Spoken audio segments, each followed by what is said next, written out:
welcome back to another edition of West Ham Fan Friday night show where we get the audience involved and we all sit around and have a chat about our week. My name's Nicky Hawkins. I'm joined, as usual, by the rest of the West Ham crew. How are you all, boys? Good, all good. Yeah, good. I'm all right, mate. Can I just clarify? I'm Ryan Archer. That's Dan Lawless, and that's Scott Collier. Nicky Hawkins. Sorry, I thought you was going to introduce yourselves. All right, my name's Ryan. I'm 37, and I'm from Canning Town. Sorry, I'm an alcoholic. Yeah, I'm a raging alcoholic. I got on the table. I just told you before we got the 3 stages of alcoholism here, and Ryan quite rightly pointed out this. This stuff's when you're living at home with your mum and you can afford it. Yeah. This stuff's when you move into your new house and you think you're always getting a bit tight. And this shit's when you got kids. I've gone for the Grey Goose just because I like it. It's a little bit smoother. Well, but I might top it up with shit. I've gone for that as well. That's my drink of choice tonight. Are we drinking? Scott, what are you drinking? Yes, Scott, your fucking poison. Hey, listen. That's what I'm drinking tonight. What's that? Oh yeah, Scott, didn't Sam Allardyce try to sign him when we I'm sure he did. Do you know what, right? It ain't a bad little lager, that. Oh, Scott, I swear he scored 14 goals for Dortmund in 1983. I'm sure of it. What are you drinking, Dan? Tea? Oh shit! I said I would do some tea, didn't I? Fuck. Yeah. I'll have to add that to my app. I'm glad that we didn't make the Champions League because I've had to do this show just as Pat Butcher, wouldn't I? So there was a part of me that was hoping that we weren't going to get Champions League. Only joking. I would love for us to get Champions League. But better put the kettle on soon. Anyway, cheers. Bank holiday. Cheers. Yeah, cheers. Oh, it is, isn't it? Cheers. Yeah, I ain't got to drink. I had some beers yesterday. Obviously, I'm on this weight loss challenge, so I'm trying not to overdo it. Off. I've got my app, my Fitness Pal app. Log in the calories. How's your week been, anyway? Yeah, good. You know, I've won another quiz, as I do. You know, I was on My Hammers 11 yesterday doing West Ham Family Fortunes, and you know, as I do, win a quiz. Who's your family? Normal, I was with Charlie Wolfman from Hammers Chat. Wolfman. Yeah, that's what obviously his nickname, isn't it? Oh, Charlie. And that's what we call him. I don't think that's his actual nickname. Oh, I thought that's what he called himself, Charlie. Charlie I'm sure Wolfman. that was his Twitter handle. I'm sure that was Charlie's Twitter handle one. So yeah, we had Charlie and Peach, American Hammers Peach. So we did it. We listened. We beat your mate Alan. I don't know how to pronounce his last name. Repka. You know the guy you had a Barney with over our there and all of that. No, I've had a Barney with everyone over out there. It's nothing personal. Ryan, how's your week been? Yeah, all right, mate. Not too bad, really. Just same as usual. Just working. I've been trying to cut the grass every night, but it's been raining. But the weather's looking nice at the weekend, so I'm out tomorrow up Covent Garden for a nice meal and a few cocktails with the wife tomorrow. And then Sunday I'll be decorating and cutting the grass and everything. So yeah, not bad, mate. You? Scotty? Mine? Yeah, but I've had a brilliant week. That's why I got the Grey Goose out. I've got a new job. Congratulations, mate. Thank you very much.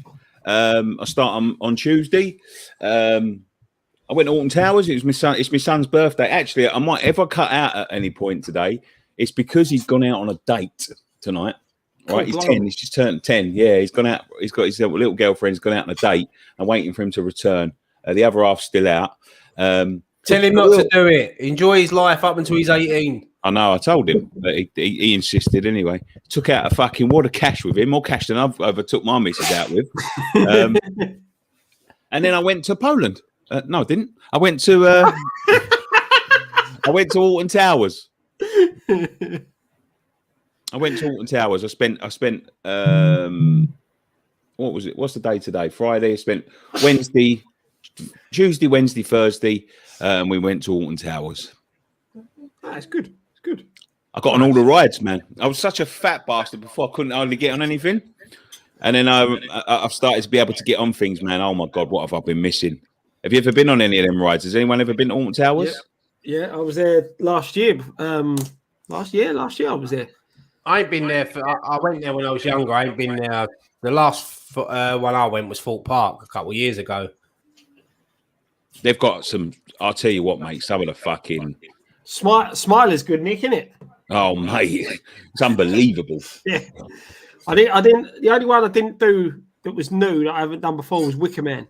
Yeah, I did. I went on that. I went on that first. Good. I'm trying. I'm up there. I'm up there in August, so I'm going to try and get on that one then. Nah, it's all right. It wasn't as good as that other one, but yeah, it was all right. It was good. It was good. Spent an absolute fucking fortune, no?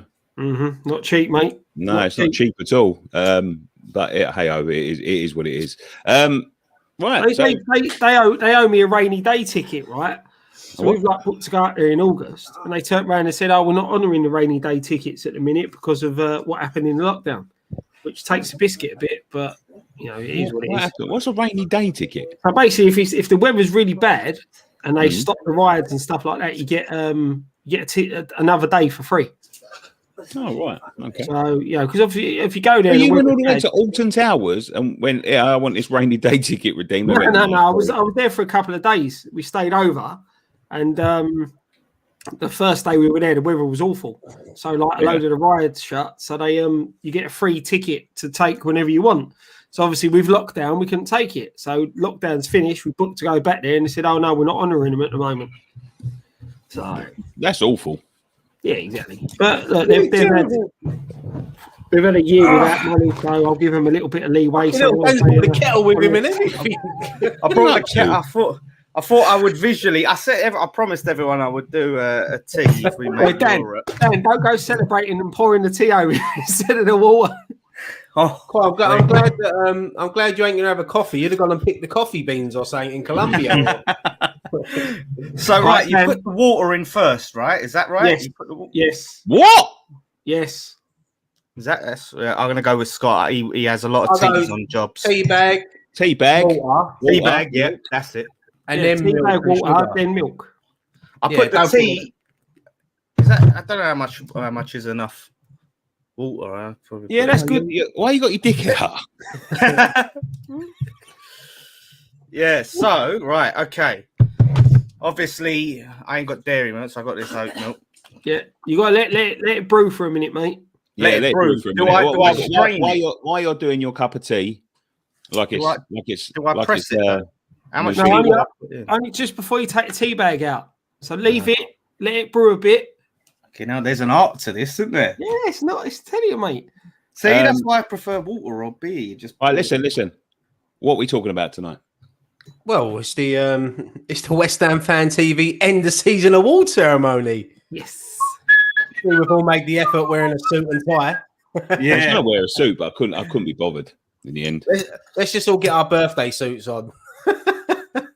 Sit here with tits hanging out.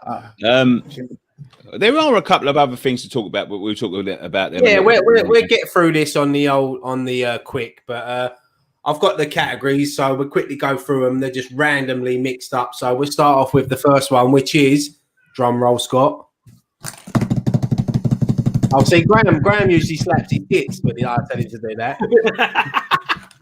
It's the most improved player this season.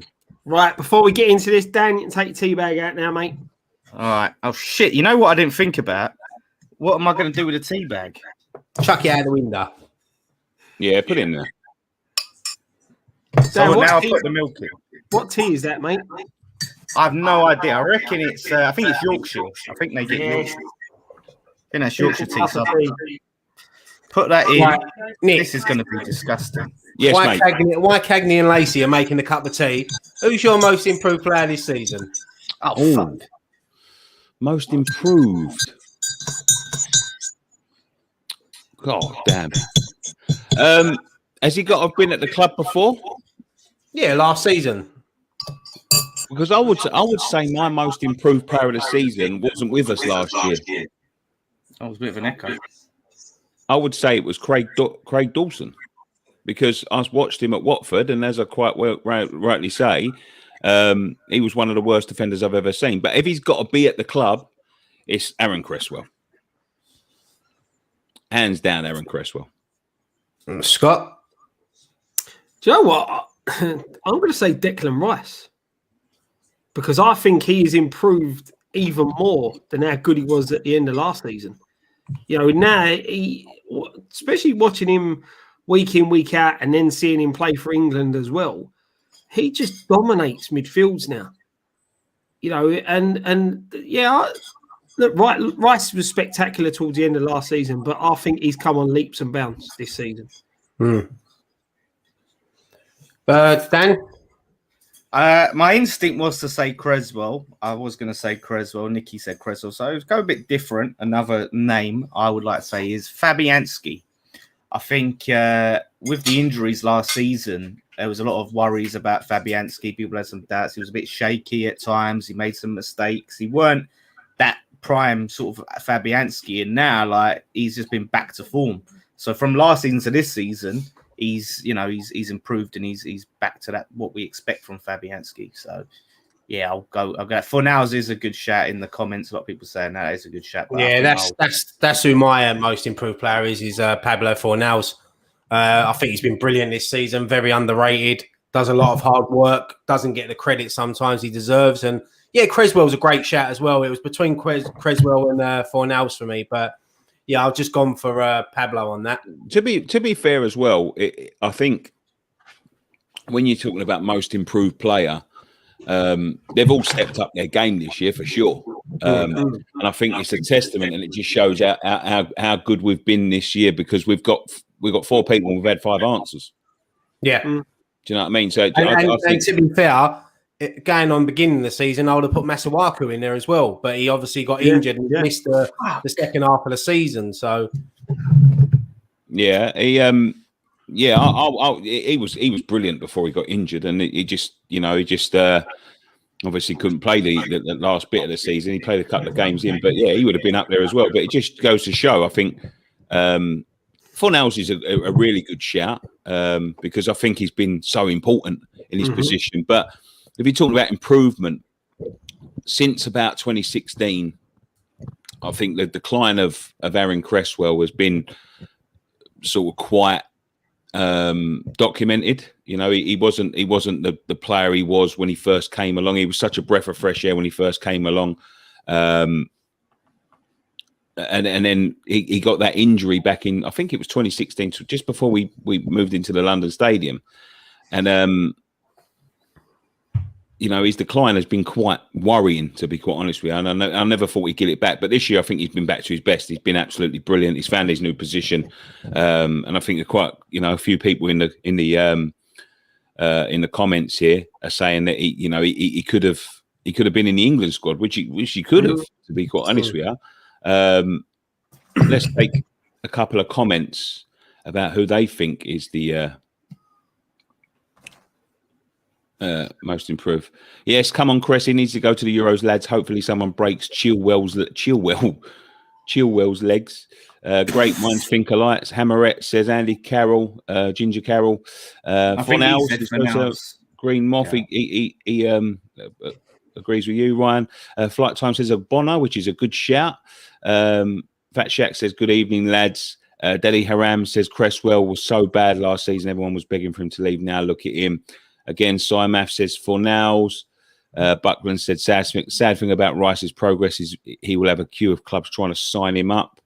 I think he's always going to have a queue of clubs trying to sign him. Left back at the bowling says no one has said Hilaire yet. Surprising. Matt Powell says Roberto joking. Fornals most improved. Fornals, lots of Fornals shouts. Wow, that's a good shout, that one. Paul McCullum's gone a little bit off subject here. Thanks for the past year, guys. You have helped me get through a tough year. Always look forward to your videos and lives. Keep up the good work and look forward to next season. Come on, you Irons.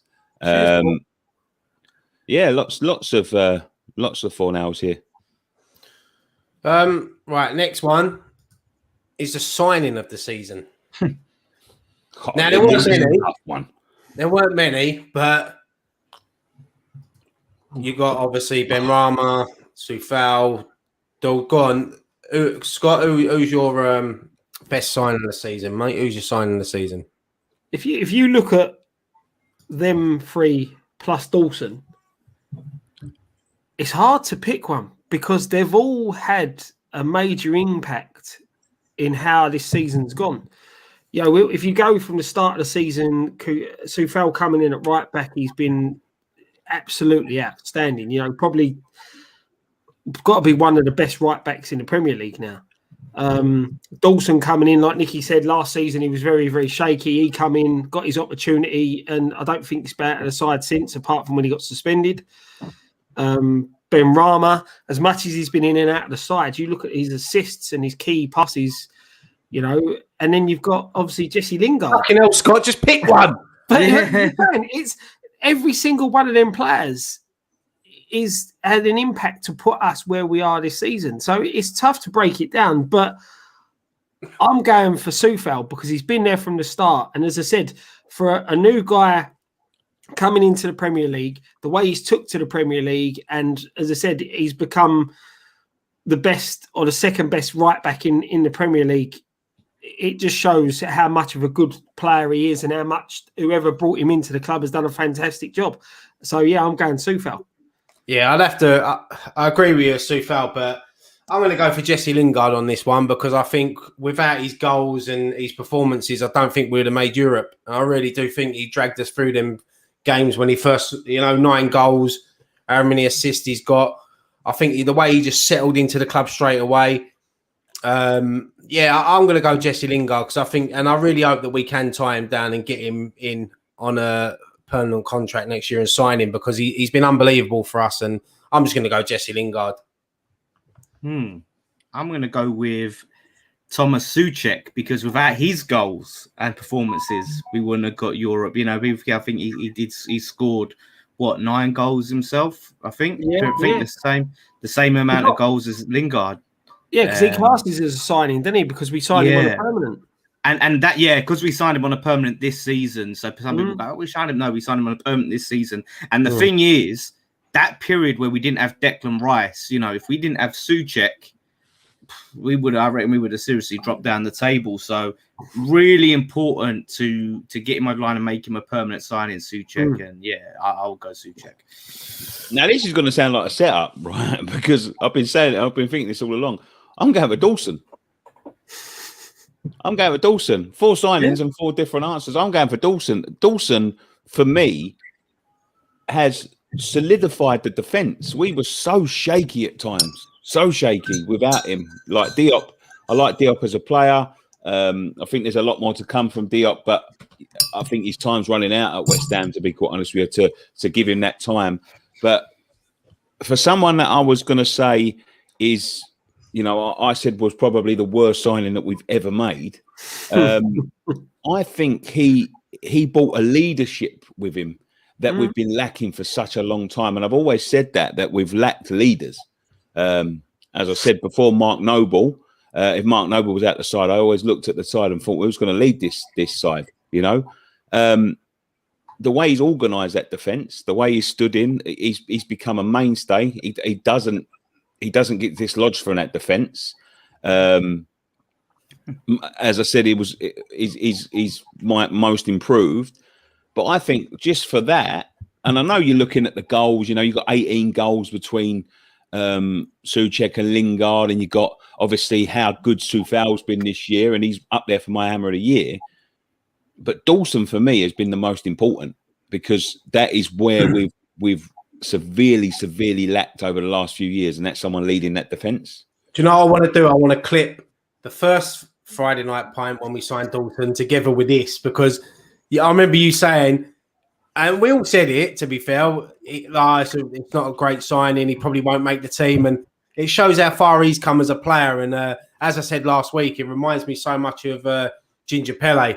And maybe we've been missing a defender like that. And we was all sitting there slating the board that we didn't sign the Burnley boy.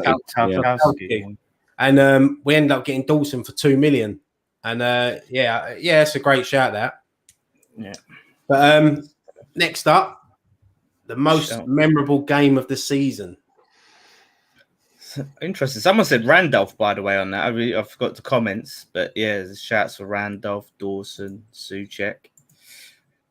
Shout out to my teammate, my title-winning teammate, Peach. Said good shout. How's it going, Peach? Yeah, so memorable game. Oh, this one, yeah. There's only one. I think we're going to unanimously say this one. It's the Tottenham game. I think it's the most memorable. If it's because it was that was a game for me where that was. I think that's where our season turned because we're 3-0 down. We're only a few games into the season. We'd had a good run, and that's where it could all come unravelled. But to come back like the way we did, it was memorable. And I think if we'd have had another 10 minutes, I think we'd have beaten them, to be quite honest with you. And it was just everything. When you think about how the season has finished now, like you look at the table now, you can sit back and say, yeah, we've had a good season. We came in sixth, which is fabulous season, but came above them. I remember as the third goal went in, we was quite fresh to the watch-alongs then. You know what I mean? Like early in the season, as the third goal went in, we had a influx of Tottenham fans coming into our chat, and they was basically saying, "We've won the league. You've just handed us the league on a fucking platter." Because everyone was, Man City were poor, Liverpool were slipping up and all that, and they're just saying, "Oh, this is it. This is where we win the league. It all starts with you, and all of this sort of thing." So 3-0 down with 10 minutes to go to 3-3, which it turned our season, and I think it turned their season as well. I sort of agree with you, but one game that sticks out for me is right at the beginning of the season when we beat Wolves at home 4-0. Because I know you said the Tottenham game was a turning point, but I think that was a turning point of our season as well. I just think that performance that day, and we struggled against Wolves so much. And I just think that day was a perfect all-round performance. And then a week later, we had the best probably away day performance of the season against Leicester. But yeah, no, I'm going to go for Wolves 4-0. It's easy to pick the Tottenham 3-all one, but I think we were shit for 82 minutes. And then something clicked in, and it was unbelievable scenes. And, VAR could have ruled that goal out, and imagine that. But no, I'm going to go Wolves at home. I thought that was a perfect performance, and it was the start of a great run. See, I'll go Spurs just because of it says most memorable. Even though we were shit for a long period of that game, it's not so much best performance, but most memorable, and that is the performance. As soon as I think of a game, that's the game I remember. The Lanzini goal, unforgettable. It's just burned into your brain how that game proceeded. So when I think of most memorable, that season, that game is the most memorable. It's the one I remember the most. It's the one when I think of a game, that one comes to mind. So that one's my most memorable game. Yeah, I'm with you. It's Spurs, and it's got to be just because of the way it was. You don't see many times where we come back from 3-0 down to snatch a draw. But I can see where Ryan's coming from, because that performance against Wolves and the performance against Leicester, they were both fantastic games and fantastic performances. I think we could sit here and pick. Arsenal 3-0 at home was another memorable game for the wrong reason. We were 3-0 up and we threw it away, but it was still a great London derby. Yeah, but I'm like Dan said, one for me that when you look back at this season, the one that will stick in your head the most, I think, will be the fact that we snatched that last-minute draw. And like I said, it was coming 3-0 up early on, looked like we were going to get absolutely hammered, and then we just turned it around. Scott. You're wrong, Scott. Southampton away 0-0. The Brighton game at home to all.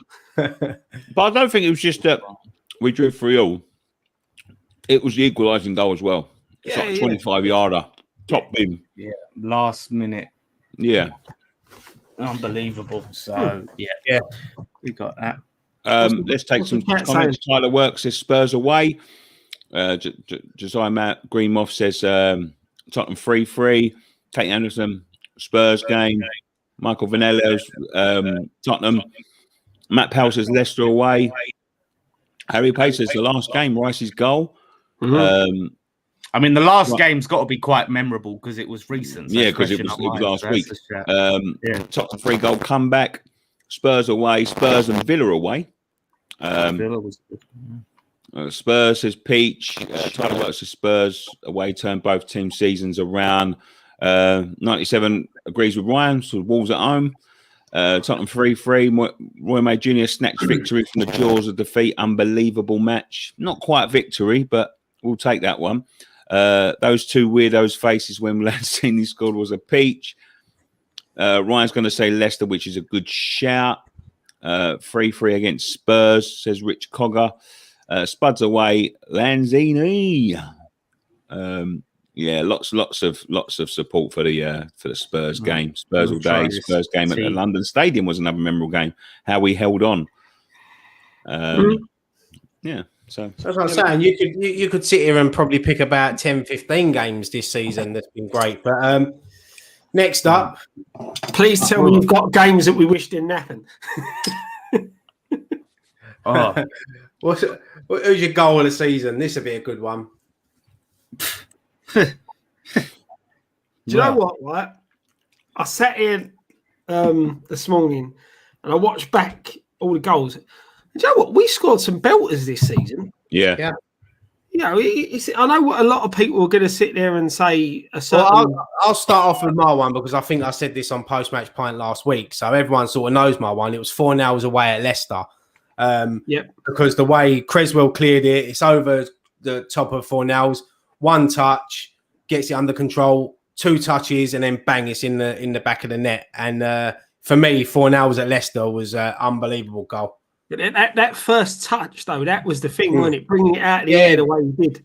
And the thing is, it was coming over his shoulders. He's had one look up, and then he's just bang in his path, and the defenders just can't get near him. And then he has one touch. Then I think he's taken too many touches, and then he just puts it past Schmeichel. So yeah, that was my goal of the season.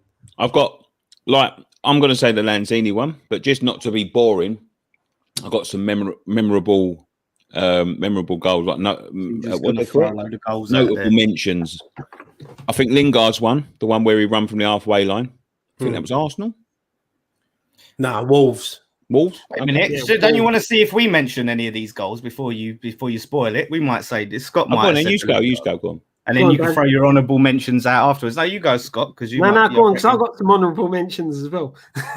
No, listen, I said that because I thought Scott was going to be different, but I have to go the Lanzini goal just because of it is the most exciting, impressive at the time. I mean, not that the others weren't impressive, but it's just the context of the goal. That the moment it was scored, how visually impressive it was at the time. You know, I mean, when you look in the minutia, yes, the touch, everything was fantastic, but just the rocket into that from the distance it was. And to me, that has to be goal of the season. Premier League goal of the season. I don't care about the Rabona, and all of that shit. Like, which didn't even end up winning the game. That Lanzini goal, no one is saving that. And the fact that we came from 3-0 down to 1, like I said, it's the Premier League goal of the season. And I see Match of the Day voted for something else, some other crap, and it's a disgrace. They fucking hate us, didn't they? Do you know what, right? I was torn between 2. One was Hilaire's bicycle kick, which I think, to be fair, that's the one I'm going to go for my goal of the season. You know, Hilaire's bicycle kick against Palace, the technique, the power he got into it. For me, that's the goal of the season. But another one was Snodgrass against, I think it was Everton. Hull. There was one against Everton where he belted it in the top. He hit it from the left and hit it in the right. Then he caught it with the outside. I think he hit it with the outside of his boot. But the other one, I'm sure it was Hull, where Yarmolenko dinked the ball across didn't even look. Knew where Snodgrass put and put his perfect ball in, and then Snodgrass volleyed it in. That was a good finish as well. But no, I'm going for Hilaire's overhead kick against Palace. That was technically that's one of the best overhead kicks I've ever seen. Yeah, that was one of them. Just because we'll come back to that later. Like this goal. So I just wanted to put that. So thank you, Danny, for the £5 super chat. We will. Hilaire also had a goal against Sheffield United, which has got to be right up there. That finished, yeah. And that was a finish and a half, mate. It was about 25 yards out, Bosch top corner. But yeah, there's a few, man. Antonio scored one against City early on in the season. Yeah, he held off the defender overhead kick. Right, the Snodgrass one was Everton, wasn't it? Where we hit it from the edge of the area. Yeah, Everton in the cup when we lost 4-1. That's it. Says it. Honestly, I was flicking. It said we scored some belters this season. We really did. Some powerful headers as well. Dawson, Hilaire, Ogbonna. Who did you go for, Nick? Go on, mate, sorry. Who did you go for, Nick? I went for Lanzini. I'll tell you another goal as well that just come to me head. Jesse Lingard against Leicester, edge of the box. Top corner. Yeah. No, the one that went bottom corner when he hit it on the edge of the box. Remember when he left the goalkeeper. I tell you, we've scored some belters, mate. And he's won against Arsenal as well. That was the one that went top corner. Yeah, we have scored some belters, honestly. Yeah. Good shout. Ben Ramos against Leicester. Brighton, sorry. Yeah. That was a decent good goal. Let's take some. Dawson header. Scored a few of them, mate. Fornell's Gunner last game versus Southampton. Ben Rama versus Brighton was very good. Not as good as Carroll Overhead when he was with us. Okay, we're talking about this season, but we'll get you. Naz Castro, Fornell's first goal on our last game versus Southampton. I liked Souček's against Villa. Finished it like a striker, but Lanzini's goal was the one for me. Great looking forward to Memorable Day week. Great looking forward to Memorial Day weekend. Are you? I think he's talking to someone else. I don't think that's for us. Quite a few Fornells: Haller, Lanzini, Lingard, Rice, Antonio. We didn't even mention Antonio's overhead kick against Man City. That was good. Said he done well holding off the defender on that one. Very strong. Her goals away to Wolves and Villa were great team goals. Yeah, man. Yeah, the build-up play. Hopefully, we spank some teams next season. Gravy 27 Obese donated €5.49. Says, lads, have you seen the teams who are in Europe? Would you like to get? I would like Frankfurt away and away day for me. Great job this year, lads. We'll get round to that in a minute, mate. But thank you so much for the donation. We've only got a couple more left. Johnson had a good goal. Yeah, that was against. Was it Brighton at home? Wasn't it? That was it. Yeah, Brighton at home. Him and Souček, I think, got them ones, didn't they? Right. The next one then is most memorable moment of the season. Now, this doesn't have to be a goal. This can be anything. So, is there anything funny that sticks out in your mind? Anything you can think back to? Do you know what? Off the top of my head, taking Lanzini goal out of it has to be the sending off from Mike Dean of Thomas Souček. That memorable for all the wrong reasons. I mean, we did the live stream. We were absolutely livid. It was we just had a free kick in that game at the time. That's potentially we could have ended up scoring.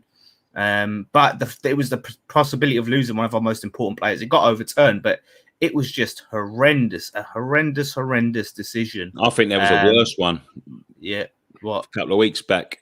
I think there was a worse one, but I can't remember who it was. Well, it can't be that memorable then. No, I think there was a worse one than the Souček one. Who was it? Got sent off a couple of weeks ago. There was the Balbuena one. The Balbuena one. Balbuena, kicking someone. Chelsea, wasn't it? Chelsea at home. I think for me, one thing that sticks out in my mind and it really made me laugh was, remember when we played Aston Villa and Soufal had a go at Fredericks for trying to apologise to Grealish? Yeah. Soufal was just pulling him away and he had that serious face. Looked like he was going to chill him. And another one would be probably the goal celebration when Lingard scored against Spurs and they done the band. Yeah. I thought that was a great moment. And there's a few this season. I mean, another one as well when Lookman missed that penalty for Fulham when he tried to chip it. Fucking, mate. It doesn't matter if they scored; they still would have gone down. But could you imagine if they went down by a point or something? I've got to say, like, as a season, not even Premier League moment, but the one where that Tottenham girl was giving it the big un after they'd won like quite a few. I think they'd just beaten Man United 6-1. Yeah. And she was proper giving it the big and going like that. Yeah, if anyone's saying that we ain't in a title race now, they're they're mad and all that. Don't talk to us about the, challenging for 10th and all that. Go and talk to Fulham and someone else, Sheffield United, and them man's there and all of that sort of thing. And then I think the next couple of weeks they lost to both of them, and like from that moment on, I don't think they didn't put a good run together.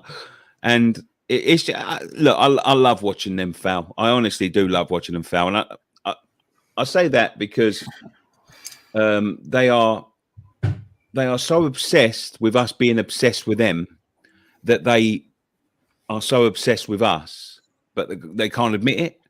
Does that make sense? Like they're so worried about us, how shit we are, that they forget how actually shit they are. I've actually started calling Tottenham fans Calvin Klein because of the obsession. Honestly, and then when they're, especially like as I say, that Spurs game when we went 3-0 down, they was in our chat, they was in our ear rolls. Dan, I remember we were sitting there and they was all up in our they like it went from about 1,000 viewers to about 3,000 as soon as they scored that third goal, and they was like all up in our grill, man, about they're going to win the league. They just won the league. We've handed them the league and all of that. And then you get all of that crap after. I can't remember. They soon disappeared, though, didn't they, when that third goal went in? Yeah. And they weren't a peep after that. Yeah. I got to say, we are Tottenham TV as well. They're giving me some great entertainment over the last year. I think even better than that was Expression's reaction when Lanzini scored. Funny enough, I was only watching that yesterday. When he goes, no, he calls him Lemonzini and starts punching the wall. It's it's great because look, we have. I wouldn't say we have meltdowns in the watch along, but we feel the pain when we lose as well. But some memorable moments. They are dangerous things, watch alongs, because this year especially, because obviously we want to make content around the match day, and we're normally there at the games. So because we haven't been able to get to games, we need to make content, and it's such a dangerous thing. And as we are Tottenham too, thankfully we haven't had too many points this season where we've had to, we've taken what they say, taken the L, because we're not expected to win, and we haven't done too many when we're not expected to win. We haven't ballsed it up to, apart from the Arsenal game, we haven't ballsed it up too much or got beaten severely by people or anything like that. But with the Tottenham boys especially, they've come a cropper too many times this year. You know what I mean? Like for what they're expected. So they are dangerous things. They are dangerous things because you can get cropped and memed, as I quite rightly know. You can get cropped and memed, and your content can be used to sort of fuel other fans' obsessions. But we was quite lucky this year. The boys done us proud. Remember Karen popping up in the chat. Whoever that super chat was, by the way, I don't know why it come off. We mentioned that already, Dan. No, but did we? Yeah. We said we're going to get to that in a bit. I didn't hear that. Well, thank you. €5.49. Gravy. You know what, Joe? One of the most memorable moments this season was that last game and getting back together. Do you know what I mean? Being able to watch a game together. Yeah, it's weird how even though we looked like we was in Mount Everest. Yeah, we looked like we was being kidnapped and we were sending our videos for our release. It was just being the fact that we had that over a year where we couldn't get together, we couldn't watch football together. Something that we take for granted, something that we do week in, week out, through the season. We're always together, we're always watching football, filming and stuff like that. But it was just really nice to get back to seeing you guys, watching the game together, celebrating the goals together, and that rounded off the season for me perfectly. Mm-hmm. Yeah, it was good banter, wasn't it? It was good banter. Yeah. We had something to eat, had something to drink. That's what I miss most about football in general, is the banter. Yeah, hopefully we can get back together again soon. We got some more videos to film, and I think filming them together is the way to go. By the way, a lot of people are asking me how's the tea. It's absolutely disgusting. I don't know how you people drink this. Lovely, mate. Lovely. It's Dan, so horrible. I'm gonna pick. Did you pick your one, Dan? Memorable moment. Yeah, I said Souček. Oh, right. I said Souček. Do you know what? Right? There's a couple we didn't mention. West Ham clips as a memorable moment for the season. For me, the best one that he had was hitting the astronaut. 4 nails, I think, hit the astronaut about 5 times this season. And there's one someone put in the comments. That's not a moment you can't not remember. Dawson kicking Adams in the head. What about the FA Cup game when the fireworks stopped the game? Oh yeah, and the pitch as well. Was that who was it? Who did we play? Can't remember who it was now. And the pitch was soaking when Dawson scored the winner, and we just scrambled through. But it was Northampton, weren't it? Yeah, seeing our players like playing on that pitch, soaking wet, Noble sliding around. It was like a proper Sunday league game, wasn't it? Was it Northampton or was that the second game? I can't Stockport. Stockport. That's it. Well on the chat. Darren Clarkson says most memorable moment was Nicky's story, the extended director's cut when he went abroad and spent 20 quid at the nightclub. Poor old Tibble says Gavin O'Flynn. Nino's 1983 says because you're not using proper milk, mate. It's not the milk part that's horrible, it's the tea part. Why wouldn't you just drink a non-bongo or something like that? Man, you need to appreciate tea. I know you're English. You're meant to be English. Sam Zini says the 3 games in a row going 3-0 up and holding on for our dear lives at the end. My heart still remembers that. Will Carpenter says, "Are you doing stuff for the Euros?" Yes, we are. What's wrong with you, Dan? Funniest moment, anyone? I think we might get to that in a minute. Most memorable moment for me was getting back to the ground last Sunday. It was fantastic and emotional. I was in there. It was brilliant. Most memorable thing about this season, Friday night pints and the stories from Poland. The last watch along was great, apart from Grand disappearing for an hour. With our pizzas. With our pizzas, yeah. Miss Emmerich being made the mod of this amazing channel, being offered such amazing gifts, being so humbled. No, we're humbled that you would do it. I thought it was put a poor Blair Witch Project remaking that tent. Penny Lawler says it was lovely seeing you all together. I love Nicky's stories. Says Josiah Green Moth. Peter Pussycat says memorable moment is Graham's sexy eyebrows. That's what. Look at Ryan nodding. Look at him. He's nodding away, licking his lips. It was the first time I've seen you all together last week. It was so strange. Oh yeah, but I don't think you start watching since the lockdown. Yeah. There's loads of memorable moments. We got another one. Yeah, when you're ready. Yeah, go on, mate. Right, so this one's a bit downbeat, so we'll get through this one quick. Your biggest disappointment of the season? Oh, do you know what? Right, this is mad that I'm actually going to say this. My biggest disappointment this season is not finishing the Champions League spaces. Yeah, when you miss out. I can't believe I'm saying that. When you think one more win and we'd have got it. Yeah, it just shows how this season are that sort of runs into my. I mean, I could easily sit here and say, all right, not signing a striker and that, but I think one of my biggest disappointments, and obviously it ain't his fault because you can't help injuries, but losing Declan Rice for them few games towards the end of the season, because I think if he'd have played, we'd be a Champions League team now.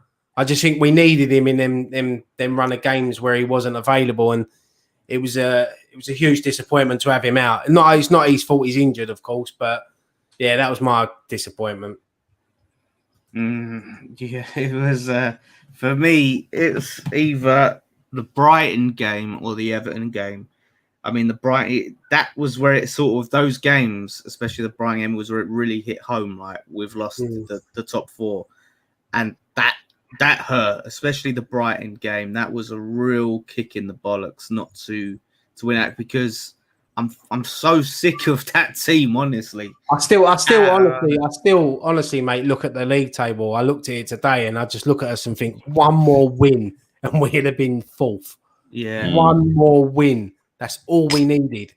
It's like, when you think about the last season at Upton Park, like, we was only a few points off the top 4 then, and you start tracking back. Like, you look at the game, the Palace game where we had Swansea at home killed us, wasn't it?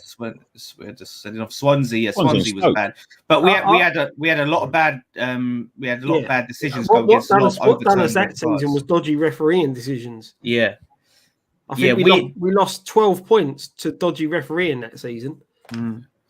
Apparently, we've had in the more overturned red cards in the last 5 years or so than anyone else, or something like that.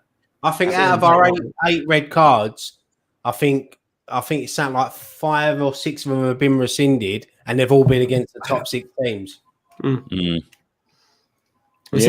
Dawson's won this season. Obviously, it couldn't be because it was 2 bookings. So that weren't. And to be fair, from what I understand, they were both bookings. So, but it's crazy. It's crazy how certain decisions. And you look at it now. You look at that. The Souček sending off against Fulham. That we've got a set piece in the last couple of minutes of the game. He's at that time, one of the best. Well, he's been one of the best aerial threats all season, and he gets sent off right before when we've got a free kick in a dangerous position. Look, the free kick may have been shocking, but you just don't know. And again, that's 2 points that we could have earned. I'll tell you another one like that, Scott, where dodgy officials cost us, but it is probably one of the most disappointing of the season. That's the Man United game where the ball goes out of play. The amount of chances that we missed in that game to end up losing that way was a real sickener. So many. Yeah. I think another one as well is with such a great season we've had is just the fans not being there to see it. That's another disappointment. I know the fans were there last Sunday, which was great, and then obviously there was 2,000 against United at home. But yeah, we've had such a great season. It's just a shame we couldn't have been there to do the fan cams outside and have some great memories being at the London Stadium and at away games. I think as well, a big disappointment. I think I agree with Scott, but I think another disappointment for me was the way Moisey approached some games, like the big teams games, because I think if he'd approached some of them like he did towards the end of the season, I think we would have had a couple of scalps there. The Man United game, like when you think about the Man United game, we could have been 4-0 up at half time, and we went into our shell. Obviously, VAR fucked us there, but there were some games there where we could have had a real go. Liverpool at home. Liverpool at home. Where we could have had a real go. The disappointing thing about the Liverpool game is that we went to City and had a go at City. Right, we got beat, but we sat back against Liverpool. But we went to Anfield and had a go at Anfield. Yeah, remember? I just don't understand. Yeah, I just didn't understand. I think we would have had I think it would have made a memorable season even more memorable. It would have got a couple of big scalps along the way. Someone quite rightly pointed out Man United in the FA Cup. Yeah. We went out to Man United. That was... and Everton. Remember the Everton ones when he didn't make any fucking substitutes? Yeah. Well, the Brighton game, the 2-2 draw, where he set up defensively. Yeah. Just some of the approach, but... Listen, well, and you know what? We weren't going to linger on this. Now we haven't. I'm miserable. Right, let's move on then. Let's move on. I'll get some comments first. Get some comments. Well, get some comments because I can't see them. Reece Lemon says not picking up many points against the so-called Big Six. WHU says Lingard's watch being stolen was a disappointment and still is. We'll talk about that in a minute. Haller, biggest disappointment. It didn't work. Newcastle home and away also. Pogba's ball going out. Anderson. Newcastle, yeah. Antonio hitting the post and drawing with Arsenal. That game cost us Champions League then. So close, man. Being beaten 3 times by Man United. The tame cup exit and the hardest to take. No buyback option. No buyback option in Lingard's loan agreement. The rest cost us this season too. What about that Arsenal game? Another disappointment of the season is the books without referee accountability. There's loads of them. No Premier League team has shown more has had more overturned red cards than West Ham.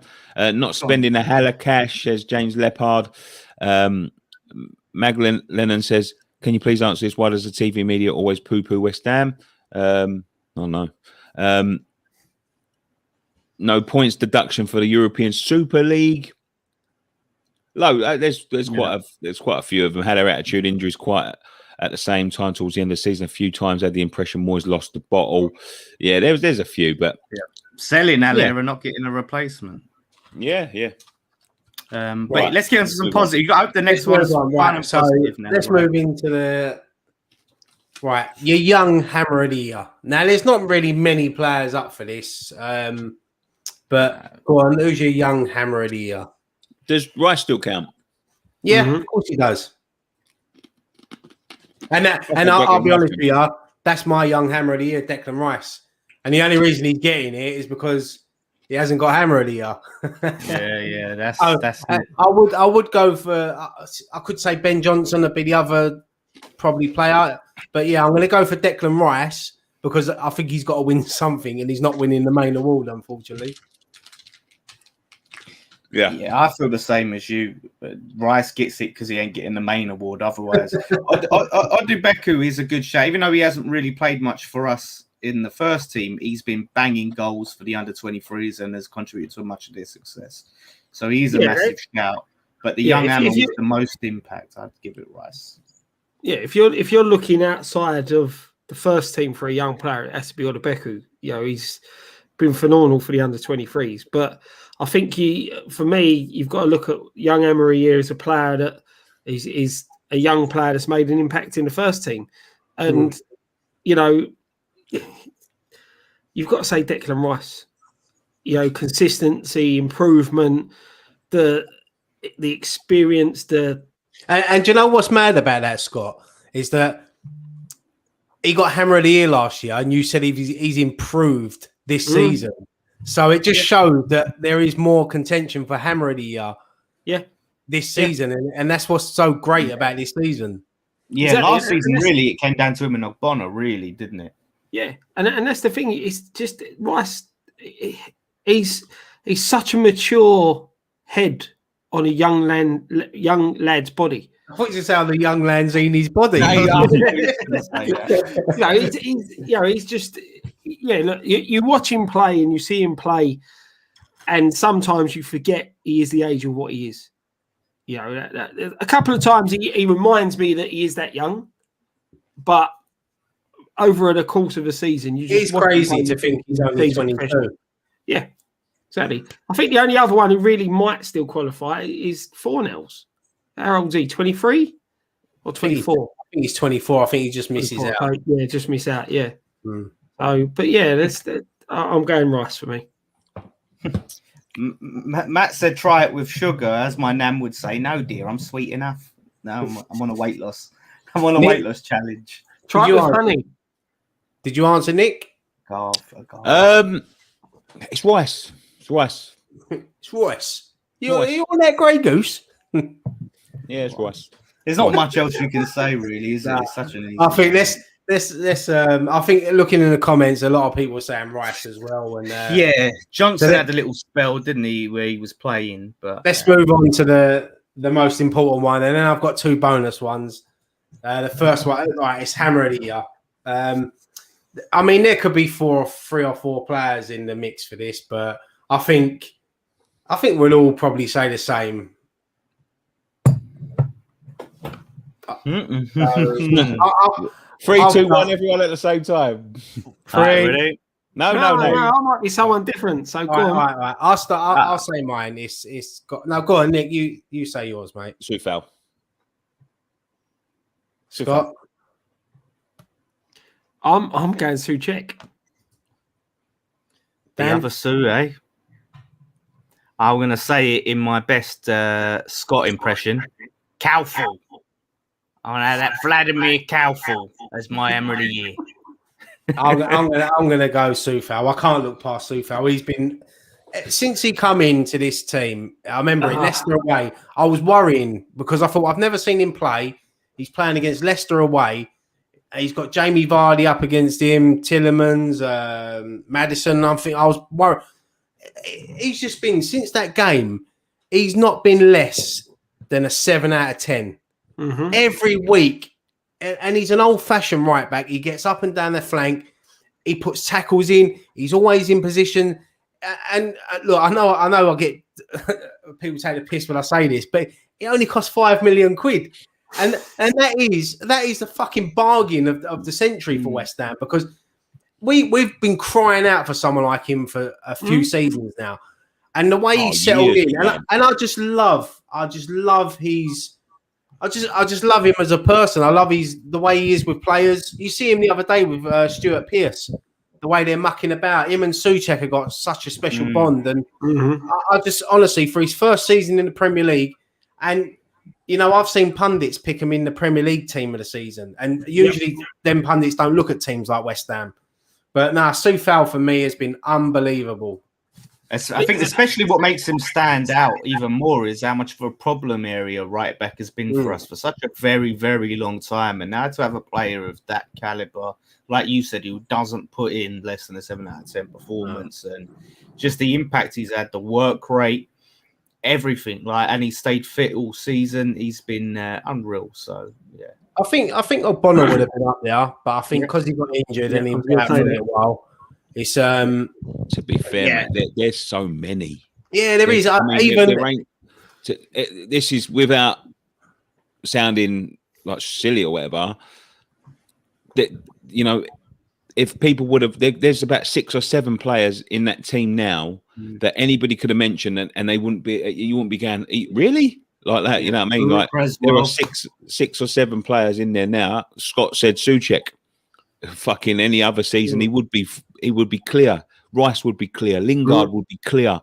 But for a right back, Souček played every game and every. All right, I know he got sent off right at the end, but he played every minute of the. He never gets taken off. Souček, and even when he has a poor game, he still has a good game. If that makes sense. Again, he's another one. He doesn't really drop performance levels below a 7, because if he's not having a good game on the ball, so to speak, he does enough off the ball to warrant, being in that side. Listen, Declan Rice could have got the clean sweep here and got young Hammer and the Hammer of the year.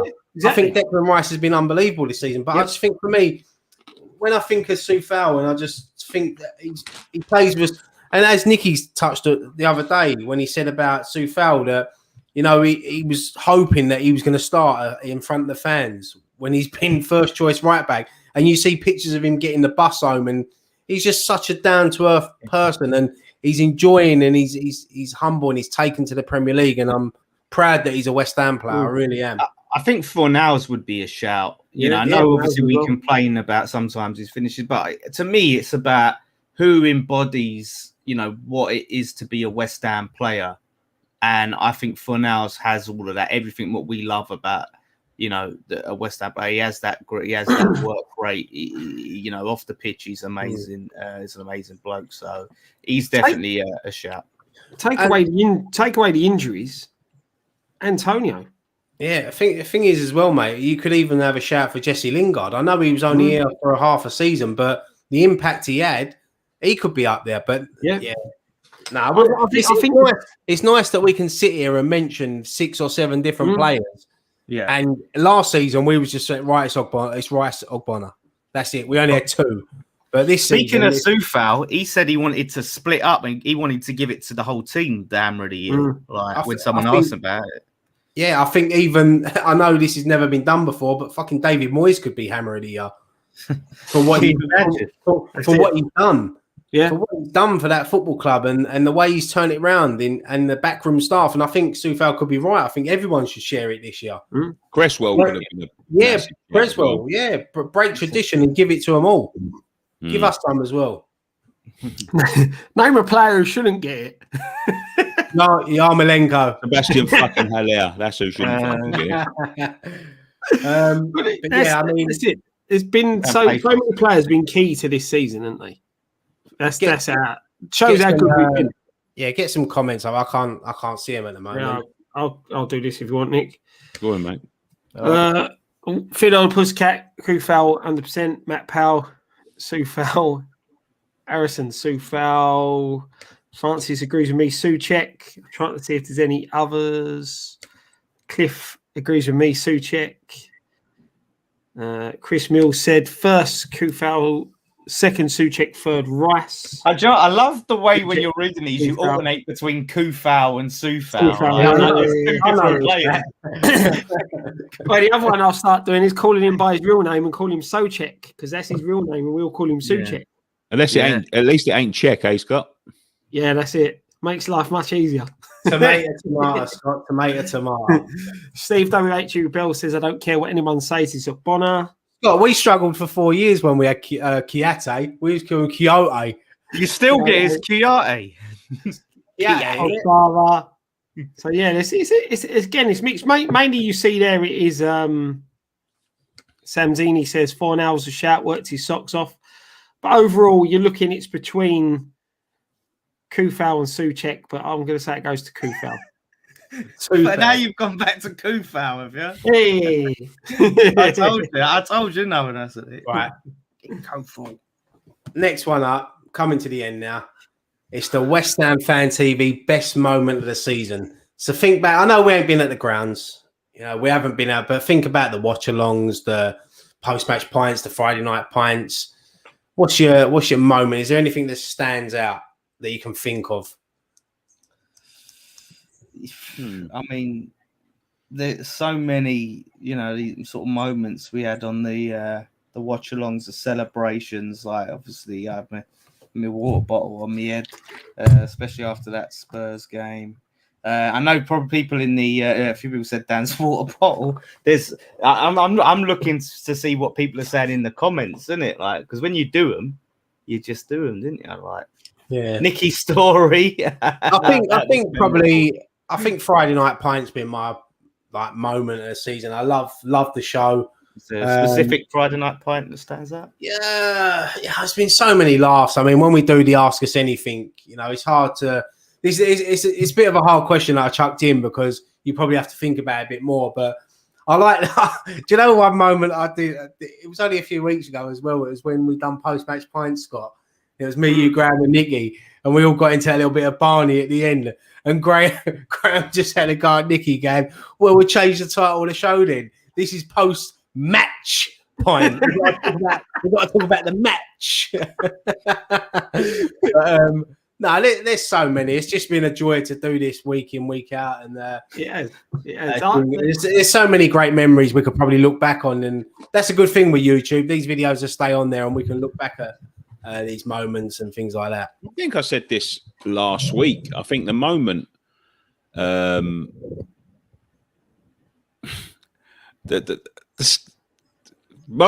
moment, just one moment.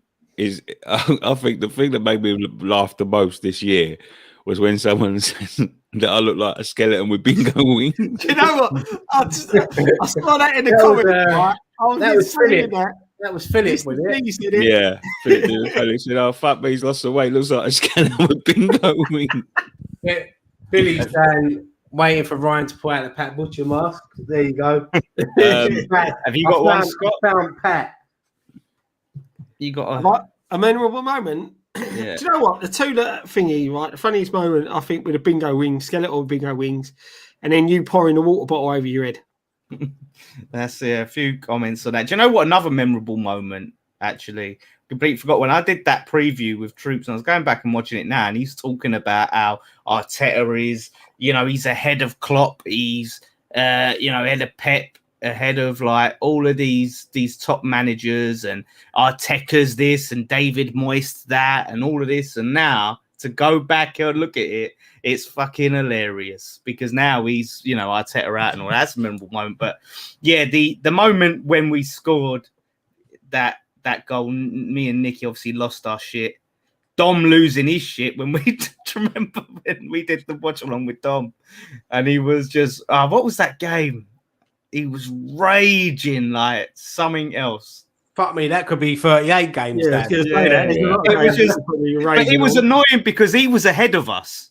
So me and Nicky are watching, and he's going, "Fuck's sake!" Like, and they're taking a throw in for us. Like, someone was saying, Ryan, in what chocolate bar you'd be? I can't remember what I said there. Was it I can't remember. Yeah, I also like the community that we've built on Friday Night Pint. I think the community with everyone that comes along, like, you know, you see the regulars, and we love everyone that comes through and comments and you know, because it's been such a tough year. To be grim. There was talks at the beginning of lockdown, especially when it was sort of spoke about this season, that this could be the end of this channel, could be the absolute finish of it, could kill us. Like views go down, subscribers go down because we can't do what we've done for years and years and years, and that's our sort of remit is being on the road and being with the fans and everything else. And for the last year and a half, we haven't been able to do that, and there was sort of fears at the beginning that this could be the end of West Ham Fan TV as we know it. It could be. It may never return if the viewerships go down and nobody keeps on watching and all that. It would make it very difficult to continue. But it hasn't impacted us at all. In fact, I think it strengthened us and the community we built within the within the chats and the watch-alongs and things like that. It's excellent, and I've really enjoyed it. Should we get some comments? As I think this one obviously is definitely one to put to the people. Nikki's a lot of shots. Nikki's 9-part novel. Nikki's that water celebration. Nicky and Dan's reaction when Lanzini scored. Nikki's story, final game. I think that's when we got together. Pope in Poland. That's the book title, The Pope in Poland. Pope in Poland. That's down for the title. Skeleton Bingo wins. Positive Pat. Suchek red card when Nicky stormed out the room and came back 2 seconds later.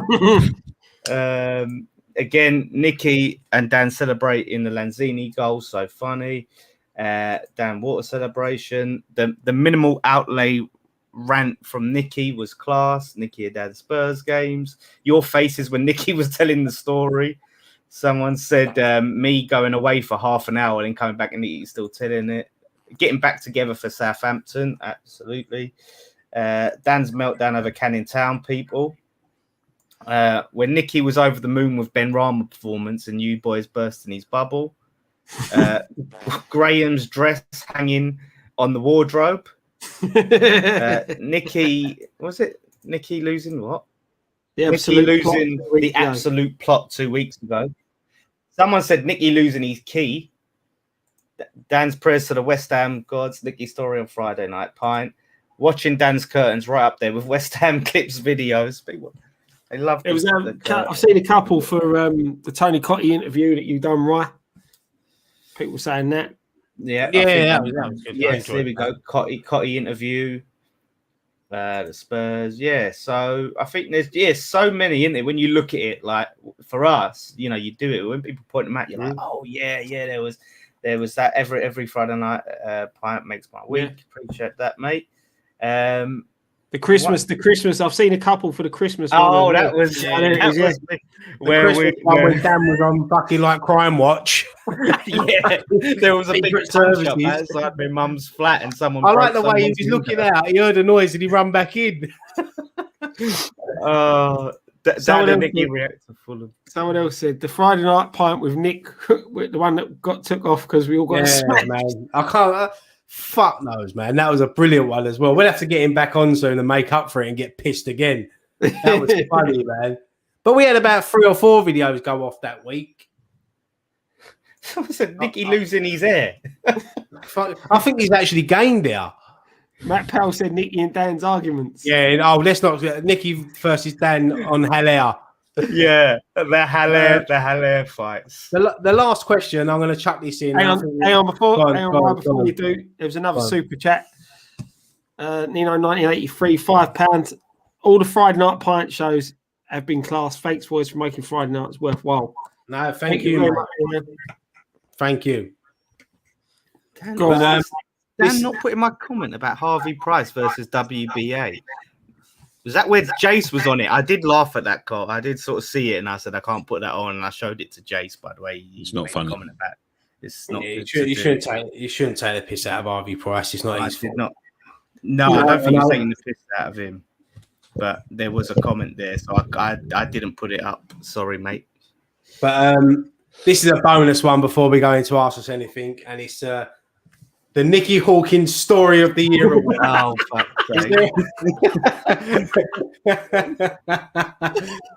What's your favourite Nicky Hawkins story, Scott? Oh, jeez. The shortest one. I think he's gone to write the follow-on novel, Dan. Yeah, From Poland and back. The one that gets to the point quickest. Oh my God. Where's he gone? He's not drinking that fucking nasty vodka on the sly, is he? He's just. Nick, have you ever heard the phrase "long story short"? Nicky don't do short stories, mate.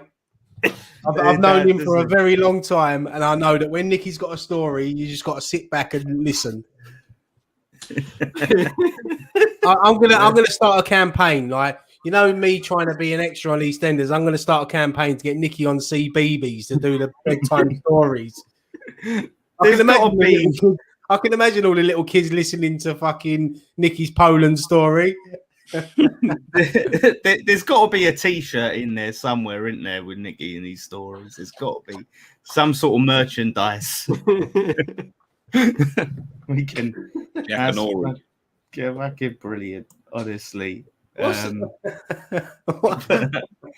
the best category. Hang on, I can't see that Steve. one. Which one? Oh, there we go. The one where he was explaining the dream where he had Ryan was on a tricycle or something. What the fuck was that one? You know what I mean? Do you know what? It's amazing. Nicky's got a lot of stories. A lot of stories. To be fair, some of them. Do you know what? I don't think he's ever told the one on the channel about when he went for a job interview at the place Graham worked. I'm sure that sounds familiar. I think, yeah, that sounds familiar. What about that one? That's another classic. I can't remember if he's told it. The one where he went to Poland for the weekend. Dan, you've got plenty of time to go out to the shop, mate. Yeah, I'm popping. Don't you remember the one when I told you about when I had the dream when you moved into your house? Oh, yeah, is that the tricycle one? And we was driving down the thing, but Ginger Carroll hit me in the head. Then we went around the corner and there was a giraffe. Being sick. Do you remember that one I had years ago when I was playing basketball, Rio Verde, and then a giant fell down the drain? Yeah. Fucking geez. Oh, mate. But yeah, no, it's all a laugh, and it's been a great season on this channel. It's so many highs and lows. The lows are probably obviously not meeting up as much as we want to and go into games, but yeah, no, it's just been a great season. I've enjoyed it. Put some. Nicky should do stories. Yeah, do you know what? There has been a lot of smoking a pipe. When I throw up in my snorkel, when I kick the midget. Oh yeah.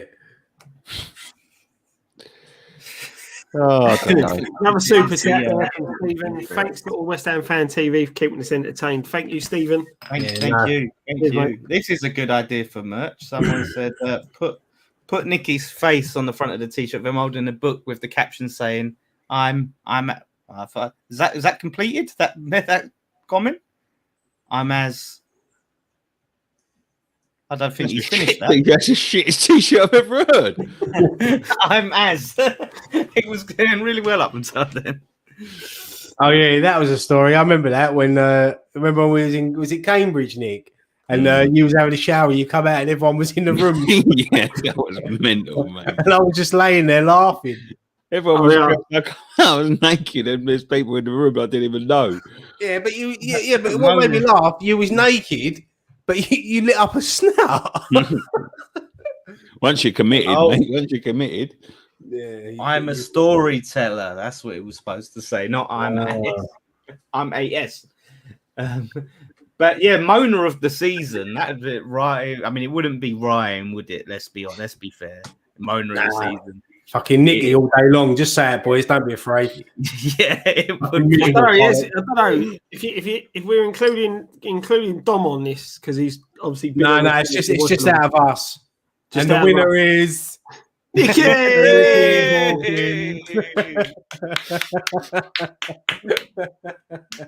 Well done. It's just banner, Nick. It's just banner. Banter. Yeah, man. It's been a good season. It's been a good season. But what do you want to do now? Do you want to do us anything, or do you want to talk a little bit about current bit of West Ham Let's subject? talk a little bit about West Ham before we go. Ask us anything. I tell you, we got to talk about our potential new director of football, Jack Sullivan. Bloody hell! You know what though? I've actually heard he's good at his job. So, but it's because he's got the Sullivan name, look, I don't think that's going to happen anyway. I mean, Fulham, the Fulham owner's got his son as director of football, and that's not worked out too well at all, is it? What is the role of director of football? I get paid a lot of money for doing nothing. Yeah. Isn't director of football meant to look at the direction of where the football club wants to go and look at the players that the manager wants to get in and stuff like that? Is that not the director of football? It cannot, for me, it cannot be a Sullivan. And I mean that with the greatest respect. And I've said this many times, right? I've met Jack Sullivan a lot of times. I've spoke to him a lot of times. He's a nice kid. He's a nice kid, and I'm sure he's a good businessman, and I'm sure he's got a big future ahead of him, and I'm sure he has. And when you talk about, the two brothers, Ryan back me up here. He's gone and worked in the shop. He's worked in the ticket office. He's done his rounds at West Ham. He's been a mascot. He's been everything. He's done everything at West Ham. And he know that during the last season at the Upton Park, he was Bubbles the bear. Jack Sullivan was doing that most games. Fuck off, Ryan. Yeah, no, I promise you. I promise you. I fucking promise you, mate. He told me that. Really? Yeah. He was just doing a couple of games. But yeah, anyway, he's done a lot, and he's a nice kid. I remember we went to a meeting before, and he didn't have to be there and all of that sort of thing. You think about Dad's a billionaire. He ain't got to be at these meetings. He don't even have to get involved in the football if he don't want. But he done all of that stuff, and he's a nice kid. But for the position that we are in at the moment, and the hate of his dad, and I use that word with the greatest respect to him as well, because I know it's his dad, and I've always said this, we can all sit here and talk about Sullivan and all that, but at the end of the day, it's someone's dad, it's someone's granddad, it's someone's, whatever. But, if this doesn't go right, he is setting himself up for an almighty fall. An almighty fall. It's a massive decision, isn't it? And anything that happens, any decision that he gets wrong, any decision that he would make, Moyes wants someone else for a start. So if he was appointed over someone that Moyes wants, it'd be seen as an undermining of the manager. But anything that he gets wrong, any mistake that he makes with a transfer, anything like that, it will just be said his old man's getting in his ear roll, which we've got a fucking case for, because it's. The thing is, though, mate, that with Jack Sullivan, he can't win, because if he does well, he's still going to get slagged off because of his name, because of who his dad is. That's it. I think he's not qualified, is he? Yeah, really? Yeah. So I'm just going to say with the super chat, thank you, Andrew McDonald. Thank you all. Ryan, calendar bet for next season. But what was the bet? I forgot what the bet was. Did I lose it? I think was it Champions League or something? Or was it Europe? But this thing, and it weren't Europe. It was Champions League. Dean says this perfectly. Look, Man United had the most success when Alex Ferguson was in control of everything. Now, Moyes has done a fantastic job this season, and you've got to allow Moyes to grow this team how Moyes sees fit.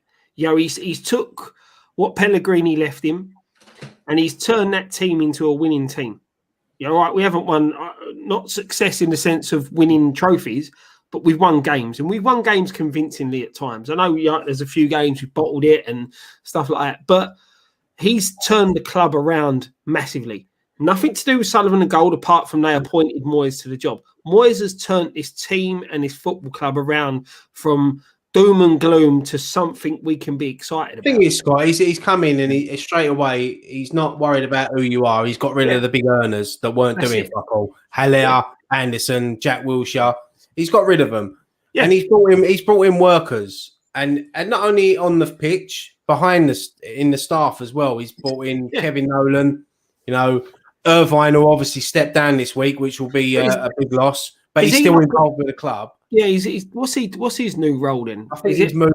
Yeah, I think it's personal reasons. He's moved to upstairs basically. But it's a shame because you think of Irvine. He took over them games when Moisey had COVID, and we got the win at Leicester, beat Wolves. We lost to Everton in the cup, but then I think we got another win as well under him. So he won 3 out of 4. So it's going to be. But I'd like to see maybe. I know that is it Billy McKinley's been linked to come in, who's worked with David Moyes before. But I personally would like to have seen someone like Kevin Nolan given the promotion to assistant manager. Yeah, but that's it. Look, Kent says here, director of football is supposed to bridge the gap between the gaffer and the owner. Now, you're putting the owner's son in a position that's meant to bridge the gap between the gaffer and the owner. All that does is just, the gaffer goes to Jack and says, "Oh, we need this player," and Jack goes, "That said, no, I'm not." That's what it's going to be. That's what it's going to be. I'm not a massive fan of directors of football anyway. Like, I don't see why we need a director of football if we've got Moyes who goes to the games and watches the games. What you find with director of football is they interfere too much with the first team. Do you know what? I would like to maybe if Moyes chose the person, he brought in someone that he was happy to work with and say, "Look, you work with me, you work with me. Let's identify the players together. It should be a Moyes guy because that position, director of football, like that position works well for Leicester. I agree. So it can work. But if it's a Moyes guy, the thing is with Sullivan, director of football, they also are involved in negotiations and things like that. I don't think Jack Sullivan has the reputation. I don't think you'd have the respect. And don't forget, this is the same kid who begged his dad not to sign Jose Font and fucking Snodgrass because they weren't good on FIFA. I know he's probably grown up and learned a bit since then, but it's pointless. Everyone. An ideal person, I think he's director of football. Is Barry Fry not director of football at Peterborough? Fuck off, Scott. That cunt's been dealing in fucking fried eggs, you cunt. Well, get Mike Bassett in. No. But what I'm saying is, what I'm using the example of is you've got him who's the former owner, and he can communicate because he knows both sides of it. Do you get what I'm saying? You've got someone in there you need someone in there who can bridge that gap, who can do the job, who knows what it's like to run a football club. Yeah, but also knows what it's like to be on the ground. Well, that ain't Barry Fry, mate. No, I'm not saying no.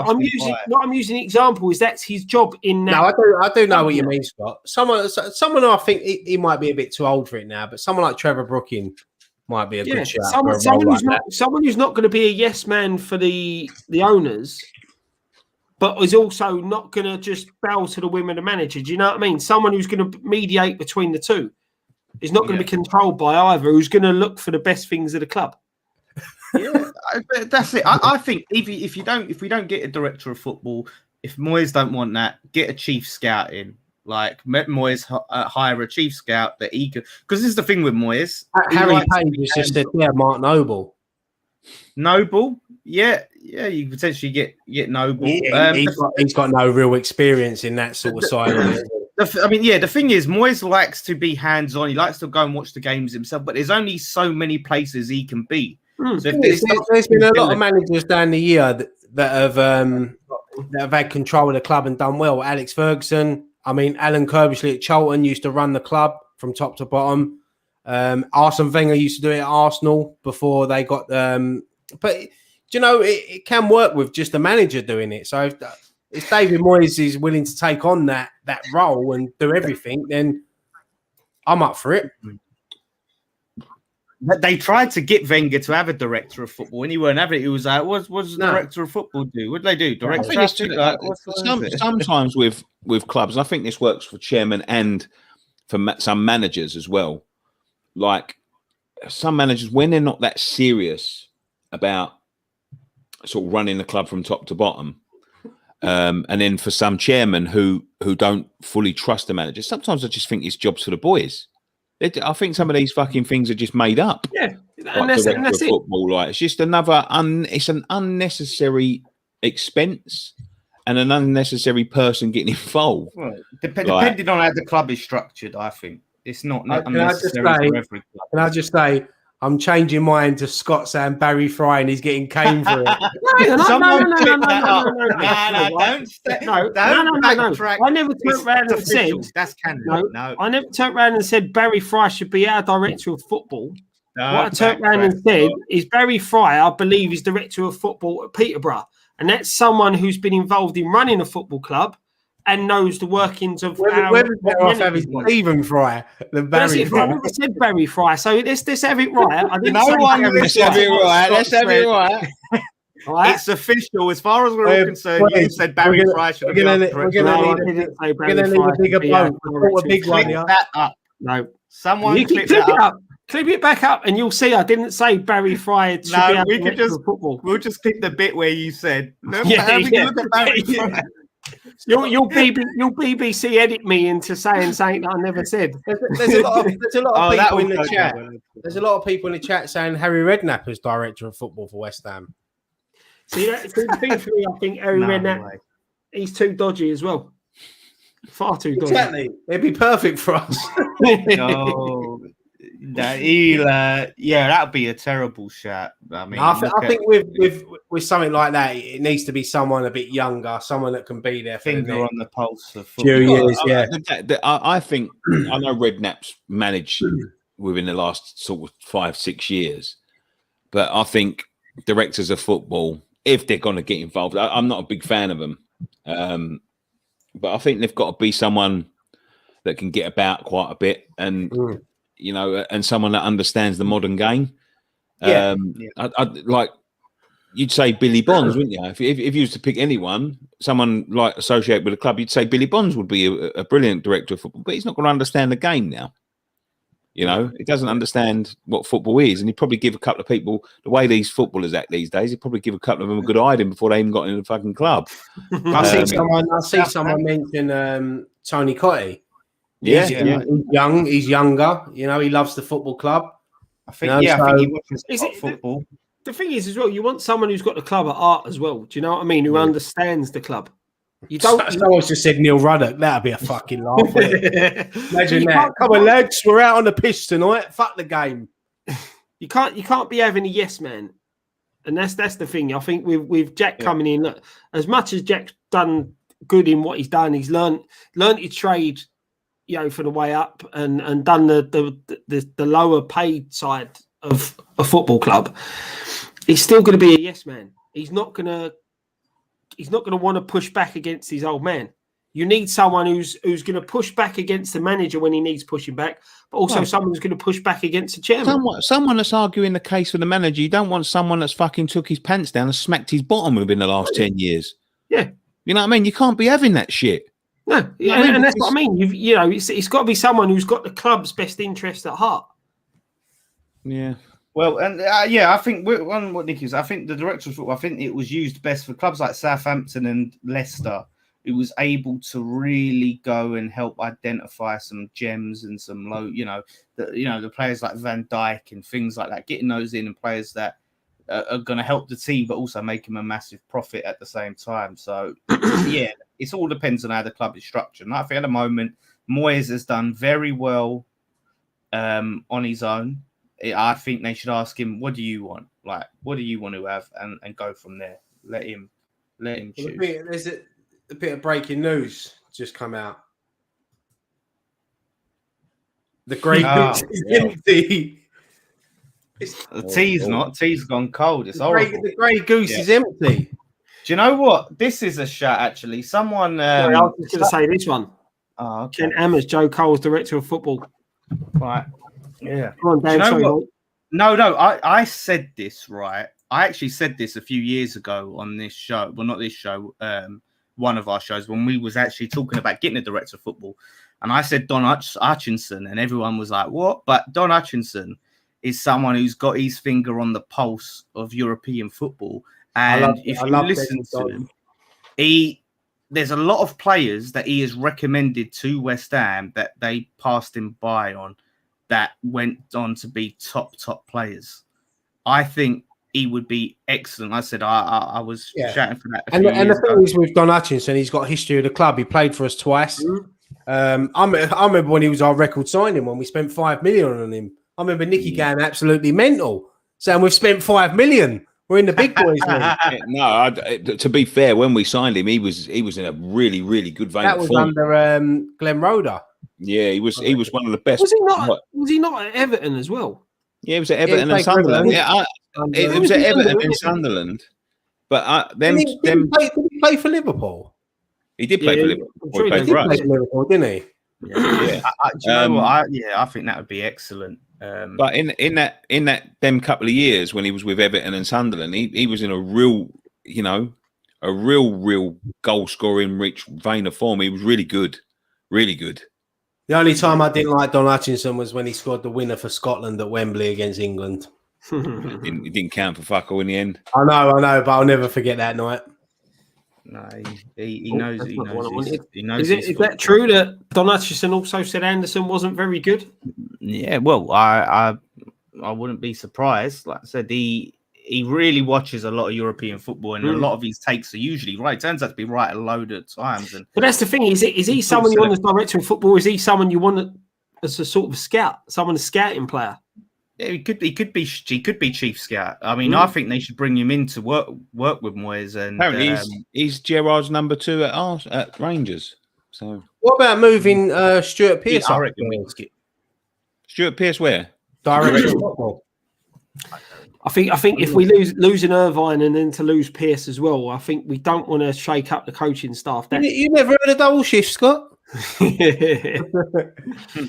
So come on, right. Moving on from this one, right? Yeah, let me just quickly put that up because I need to, because I appreciate that. That has done us proud with that, Bruce. So don't keep torturing yourself. What the fuck is that? You've done that wrong. In there. Whatever you've done there. What? Is that the same one? Do you know what? I don't think I strained the tea bag enough. No, you put too much milk in it, mate. Too much milk. Yeah, that looks like when you poured the milk in, the tea bag done a runner. Yeah, I mean, whatever the fuck you was drinking there is not tea. I mean, it's got the taste of tea. It's not strong. Listen, next time we meet up, mate, bring your milk and I'll make you a cup of tea. Bring your milk. What we do West Ham Fan TV makes tea, and we all make a cup of tea. I'll do a taste test. See who makes the best tea. Yeah, out of all of you lot. Do you know what I used to do, right? My granddad used to ask me to make him a coffee or a tea, and I used to make it really shit, so he'd stop asking me. I don't know why, but I think Graham looks like he can make a nice cup of tea. I reckon he takes pride in his tea as well. Yeah. He's made enough of them. Don't you worry about that. I feel like Nicky would make a terrible tea. I think his tea would be absolutely disgusting. You wash your mouth out, sunshine. I'll make a cup of tea. Do you know what? I will after this. What's your next subject, Nick? Before we go ask us anything, who's nicked Jesse Lingard's watch? That's what I want to know. I don't think anyone did. I think he's so skint. He's on an insurance scam.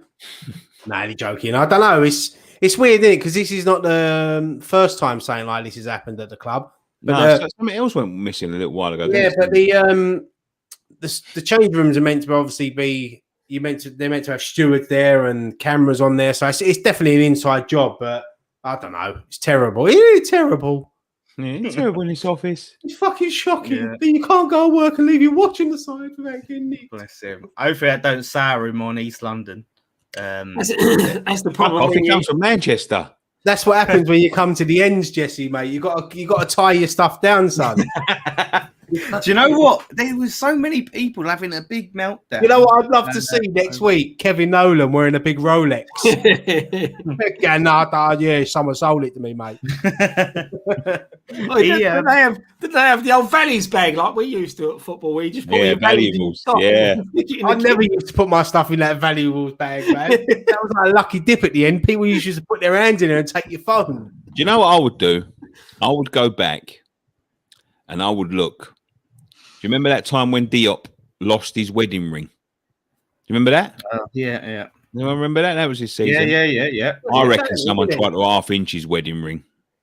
And then, he threw it on the floor, didn't he, when he got subbed on? Yeah, that's what they say, Ryan. It was on the telly, mate. I see it. It was on the telly. And, yeah. What about when, what's his name? Josh Cullen lost his tooth. Okay, nicked his tooth. No, joking aside, it is terrible that something like that happened. And look, we don't know who to blame, but it's obviously someone who's got access to the change room, and it was during the game as well. Yeah, I think it might be security guards, if I'm honest. But yeah, it's funny. A lot of people though, they're hanging on everything when it comes to Lingard signing, just because Declan Rice said, "I'll miss you," and he put in a motion. People like, well, he's not signing. He's not signing. That is a bit odd. But I've got to say this: did you see Tom Davis's advert? Yeah.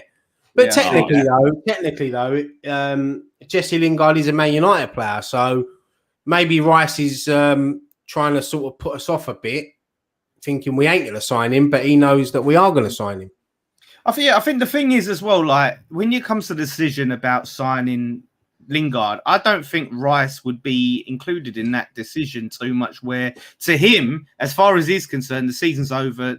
Lingard's going back to Man United. Whatever's happening is in the hands of Sullivan and David Moyes. If it means Declan Rice is staying at his football club, mate, they should be asking him whether they want Jesse Lingard to stay or not. Yeah, as a captain, which I think Declan Rice will be obviously more next season because Noble ain't going to feature that much like he did this season. But you got to go through Declan Rice with players like Lingard. And the thing is, for me, Lingard looked so happy at West Ham. You know, and his message he put up the other night was a bit touching, really, because it's a shame that we haven't been there to support him as much as we want to. And he's taken West Ham to his heart. And maybe he needed that because you got to go back to when he was sitting on the bench at Man United and you listen to his story that he come out with his mental health issues and that. And maybe he needed that move to London. And he's come down to London and he's been welcomed by us, the players, the staff, and he's just, hit the ground running.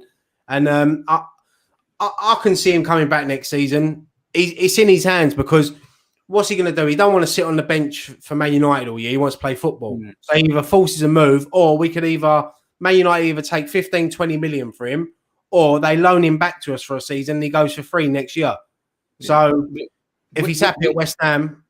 Yeah. I only fancy he wants to be here and Moyes wants him. Yeah. So I don't see him staying at United, if I'm honest. No, I don't either. I think he's got to that stage of his career where he knows he's not going to feature for United that much. And as much as he loves the football club, he's a Man United fan. I think he's found it to home. I think he's wasted too much of his career sitting on their bench. But it was only sort of last season and the end of the season before where he was on the bench. He used to be a regular for United. You've got to remember he scored the winner in the FA Cup final for him. He was ever present in their team, and that's the thing. I think a lot of people forget it's Solskjaer doesn't want him. Solskjaer doesn't fancy him as a player, and that's what it all boils down to. What helped us out is how good he's actually been. Yeah, and that's it, and that's the problem. And the thing is, people sitting there saying, "Oh, there's other London clubs who want it." The only one we're competing with London-wise would be Chelsea. The thing is, unless a ridiculous offer come in for him, at a top club like one of the Real Madrids or Milan or whatever, I think there'd only be one choice for Lingard in the Premier League, and that'd be West Ham. Because it's when you look at it as a football player, it's not as. Although I know a lot of people, it's got to be about trophies, but he's won it all at United. He's won the trophies. I think with him at West Ham, it's proved that he's come in and he's loved by the manager, the players, the backroom staff, the fans have taken to him. Even though we've not been there, we've supported him. We've shown him through social media how much we do rate him. And happiness is important, isn't it? It's the main thing. And as I said, he might have needed that in his life because he's had his struggles, and he might have the move to London and being around different people. And you see the way him and Declan Rice are together, and I think Declan Rice staying will be a massive. I think if we can keep Declan Rice and get Jesse Lingard next season, a few more signings, I think we're being for another great season next year as well. Yeah, that's it, and that's the thing. Look, I don't see him fitting in many other sides. If I'm honest, I don't think he suits Chelsea. He ain't going to go City. He not going to go Liverpool. I think we are a perfect fit for him. If I'm honest, it's just whether Man United want to let him go and whether we can afford him on what Man United want to let him go for. Well, Man United have got to make that decision, in there. They can either get 15, 20 million or lose him next season for nothing. Yeah, exactly. Yeah, absolutely. I tell you what's been a sign. Someone pointed out we're linked with that other Czech midfielder. Talking about director of football, I think Thomas Souček should get the job. I mean, bloody hell. You know, it looks like that could be our potentially our first. He looks like a young David Luiz. But I looked at his highlights on you. He looks a good player. His name's is it Krall? Something like that. I haven't looked too much into it at the minute. I don't look too much into it. I've only keep saying is he's sipping his yak.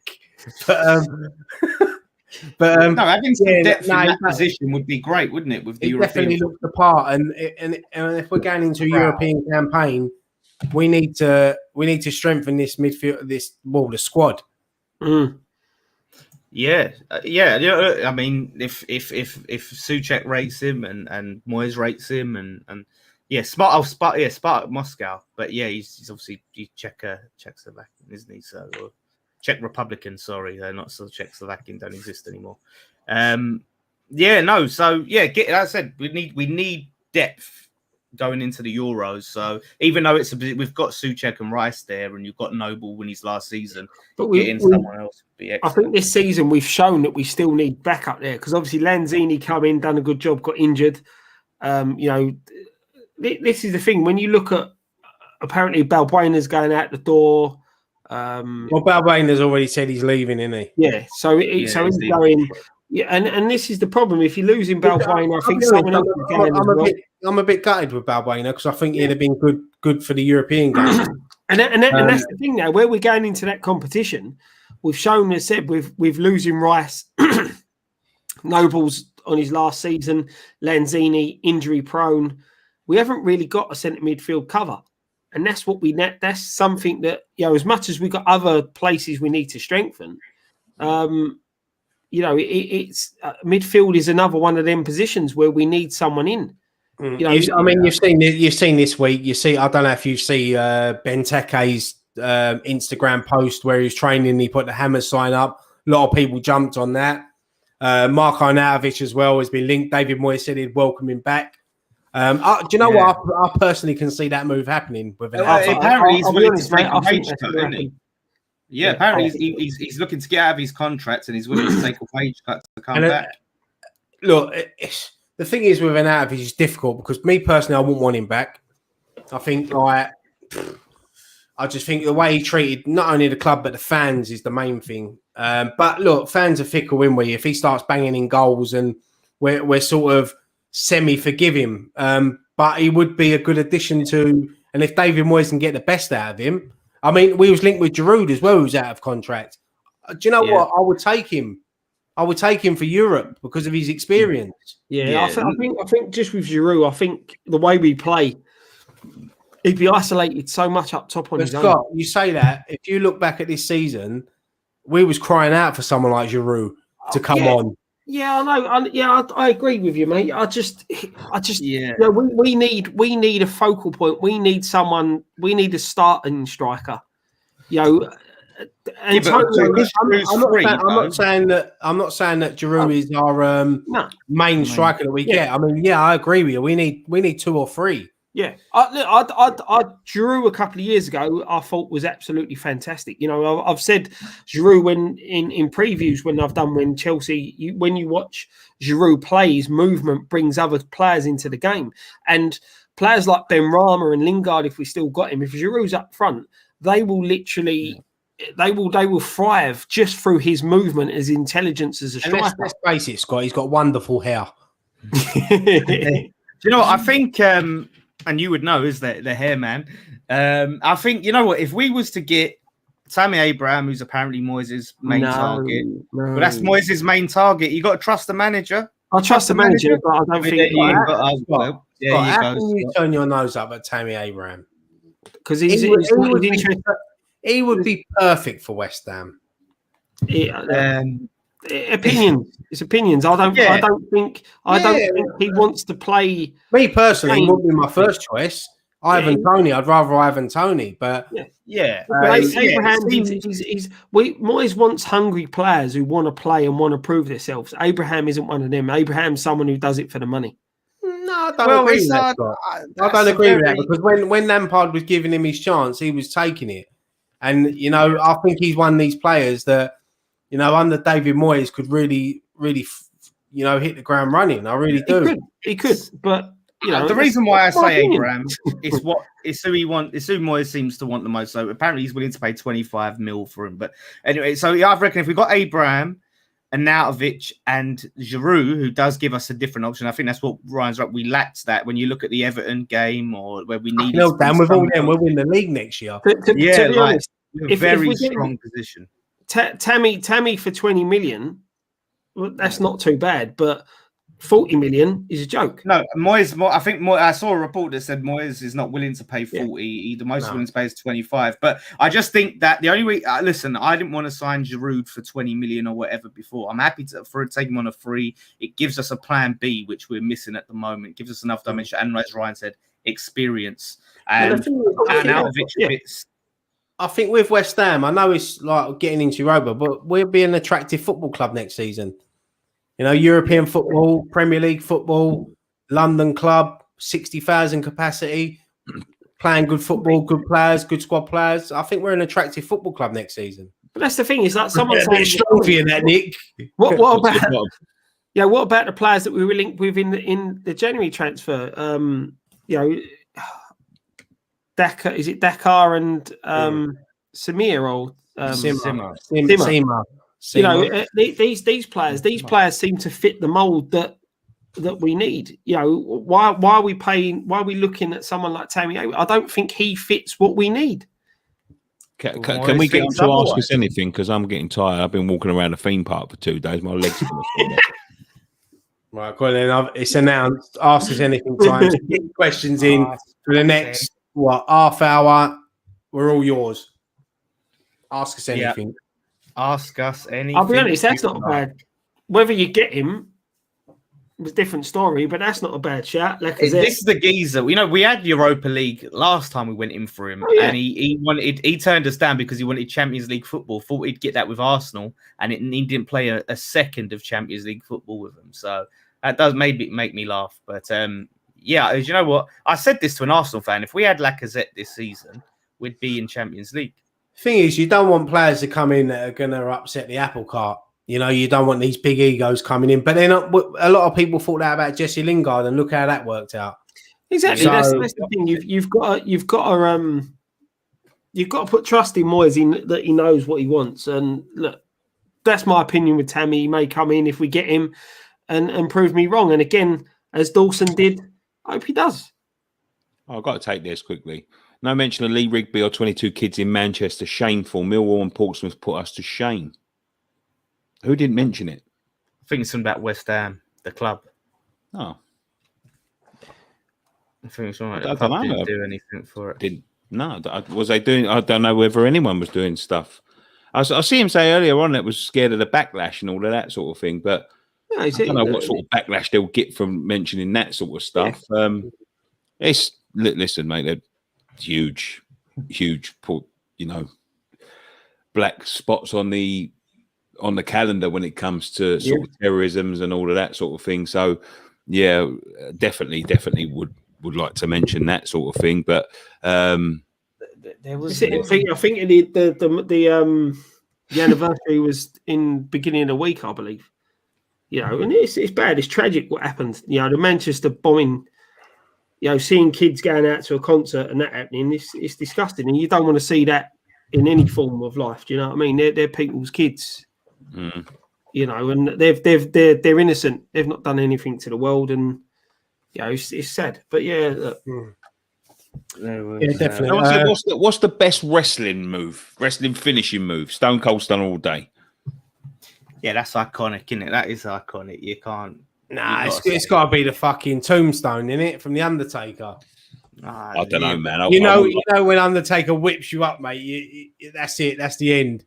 I think the stone it's iconic though. Seeing him do it. Stone Cold Stunner. Do you remember that time when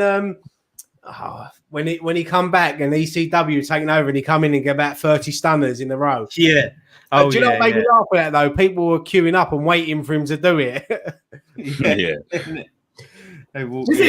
Someone says sweet chin music. What about the Hulk Hogan's leg drop? No, that was Poxy. No, that's iconic, man. That is an iconic one. Proxy, man. How the fuck is that going to beat anyone? Right, you know what about this one then? The cross-faced chicken wing. No, I don't know, man. I don't know. Someone put one of them on me before once, right? When I used to do like wrestling training, they fucking hurt, mate. Yeah, Bob Backlund, man, cross-faced chicken wing in his big blue pants. People's elbow was the worst. I'll tell you what. Have you been watching them? Have you seen that new series that's on YouTube where they go around all the old wrestlers getting memorabilia? Yeah. That's a lot really good. It's a lot of it set up though. Yeah, but I watched the one earlier. No, but I just like seeing the memorabilia that they've still got it. And the one I watched today was Sergeant Slaughter. Yeah, I've seen the clips. I've seen. He had his hat. His original cane that he fought with. Because I didn't realise he had the same one all throughout his career. Oh, really? What's the best one, Scott? Come on, what's the best one? God, I don't know. There's been a lot, but the Hogan finish is one of the most iconic of all of them. No, what about when Ric Flair used to poke you in the eye on the slide? That was the dirtiest player in the game, that boy. You know, old Hogan, he lost a few inches of height for that leg drop. He done his back right, landing on his ass every night. Yeah, I remember that must have hurt because I remember when I was a kid, right? We used to play wrestling, and I used to like jump up to do a leg drop, and at the last minute, I put my other leg underneath. I used to fight. That's what I used to fold my leg underneath. Yeah, I used to hurt even more. Fucking other leg. Was it Christian Spear? That was his finishing move, wasn't it? Was it Christian? Yeah, Spear was good. Spear, one I think's the best one. Honestly, God's honest truth, and I think it looks impressive as well. The one that Brock Lesnar does when he gets you up on his head and he just spins you around and then smashes your face into the floor. Who's the little one that used to Rey Mysterio when everyone falls on the ropes and he does some little spinning 619 or whatever? Yeah, but that ain't gonna hurt no one, is it? Really? What was it at London Stadium? Was it the Hardy Boys? The Hardy Boys. Get them on their shoulders and then come off the Hardy Boys. Hardy Boys. Hardy Boys. Didn't say Yardy. Now, what about when old Devon used to say, "Get the tables," and he used to get all serious? That's it. Nino put this like Dark Side of the Ring. You got to watch that. That's fucking brilliant. That series. They really go into all the dark stories and murders that have happened and fucking all the stuff, man. Really good series. No, I'm still going for the Canadian Destroyer. That is an impressive looking move, mate. I'm still going for the crossface chicken. Silly. All right, next one. Who do you want in the Europa League? Do you know what? Just before you answer that, Scott, I won't fancy taking a Batista bomb either. That looks like it hurts your back. What was it Yokozuna? Like where you can go down and you start putting your arms out. Do you remember that one? Do you remember Yokozuna? Yeah. When he used to put the arse in the face. I hated Lex. I hated him. No, that's Rikishi. Rikishi, that's it. Rikishi. Yeah, he used to rub his arse in people's face. But that Yokozuna, man, he used to do one where he used to come off the second rope and sit on you, man. That was nearly 900 pounds at one point, I think. Yeah. Fuck that going wrong, but fucking sleeping. Fucking. I tell you what, someone said, who do you want in the Europa League? I've actually been seeing these Conference League, and it makes me kind of want us to be in a Conference League. All these ones where they've got train tracks going through them and airports, or they're on a little island with water around it. Like, there looks like there's some fucking amazing grounds in that Conference League. But I'd love to go somewhere that's be like a good away day. I want to go to one of these Eastern European ones with Scott, so Scott can show me the ropes. Yeah. Wayne's asking, if you were a DJ, what would your DJ names be? Well, I did do radio, if that counts. So that's a DJ. What was your DJ name? I just used my last name. It was just Lawless. DJ Knees. You should have DJ flawless, absolutely flawless, lawless. Absolutely. DJ absolutely flawless, lawless. On the spot, Scott. What would yours be, right? Fuck knows. DJ Knees. Yeah, Nikki would be DJ Knees. DJ Jet Ski. DJ Jet Ski. Oh, fucking hell. DJ Score, because I spent a score in Poland. Yeah. So 20 quid lasted 4 nights. Eltel's asking about Celtic first 3 years. Wasn't that announced that we've got friendly with Celtic? Yeah, we've got Celtic. We've also got Leyton Orient as well in Northampton and Reading, which is Celtic away. I think, yeah, Celtic's away. I think that'd be great to go to if we can. I think, if I'm right, Leyton Orient and Northampton are on the same night, and it's going to be 2 teams split. But do you know what? I know this might be a bit controversial, but I hope that we don't have a home friendly this year because I want the first game back with fans to be a Premier League game. Yeah. I'd rather us not play that home game. I just want that to be special because we haven't been there for so long that I'd like for us to be. But Celtic away is going. I just hope that the fans can get there because Scotland's obviously Glasgow's still under lockdown. So yeah. All I can say is you better not lose. Do you know what? I to be honest with you, and I hate to piss on everyone's fucking toast when I say this, right? But I think we're jumping way too ahead in terms of COVID and traveling to Europe and all that. I think we're going way ahead of ourselves. Let's see what I mean. There's talks today from the Prime Minister that we may have to wait ourselves before we start fucking doing stuff because of other variants and that. So I just don't want anyone to get too disappointed when they're talking about Europe and going across to Poland and all that sort of stuff. The world's still in a bit of a state, to be quite honest with you, and I don't want to get disappointed. You know what I mean? So let's wait. No, I totally agree. We can finally get in it. I want to dream. I want to fantasize about it. You know, I want to. We might not get to go, but I do agree with what Nicky's saying, though. I mean, people were all booking flights to Glasgow and things like that. And look, I know we're excited to go places like that. But let's just see what happens. I think you're going to start seeing local lockdowns on June the 21st. I think it's still bad up north in it, and there's more variants that they're finding. And let's just booking flights. You're really jumping the gun on that because how can you? I think like it's one thing for like us to sit here and go, I'd love to go here, I'd love to go there. But if you're booking flights, you're definitely jumping the fucking gun there. Well, in the Europa draw, if we can going back to that, if we can go to the games, I'd like somewhere in Spain, Portugal, and Italy. Nice and hot. I said this Europa League. Going back to Europa League, who do we want? Definitely someone like Frankfurt. Oh, do you know what? I want whoever the biggest teams are. You know, because I think that's where you go up against these big teams. That's where you prove yourself. Yeah. Well, you got. It'd be our luck though, right? We'll all be looking for something warm or somewhere like, you know, really nice to go and somewhere cheap on the booze like in Eastern Europe, and we'll get like a team from Scotland, a team from Holland. That's all Scott's thinking about is where's the cheapest booze. He ain't. See, I'm thinking of sun. I thought you would have been Scott because you love a suntan. Look, I'm thinking. I can imagine me and you, laying on a beach, sunning it up, thinking, oh, we've got a nice game tonight with a pina colada on the side while Nicky's telling stories to the locals. Dan's rushing around trying to find the local tea. and Graham's gone to get his eyebrows plucked. Joe, what? Listen, I'm up for that, mate. I'm up for going. Nice one. The first game away somewhere in Spain, nice and hot. And then towards the end of the group stages. I think Lazio, Poland or Lazio would be an interesting one. Yeah. Someone's just said it there, Marseille. Dimitri Payet.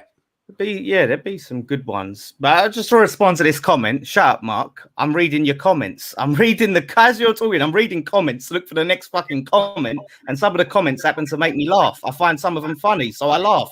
All right? Mark, I agree with you, mate. I agree with you. Rude.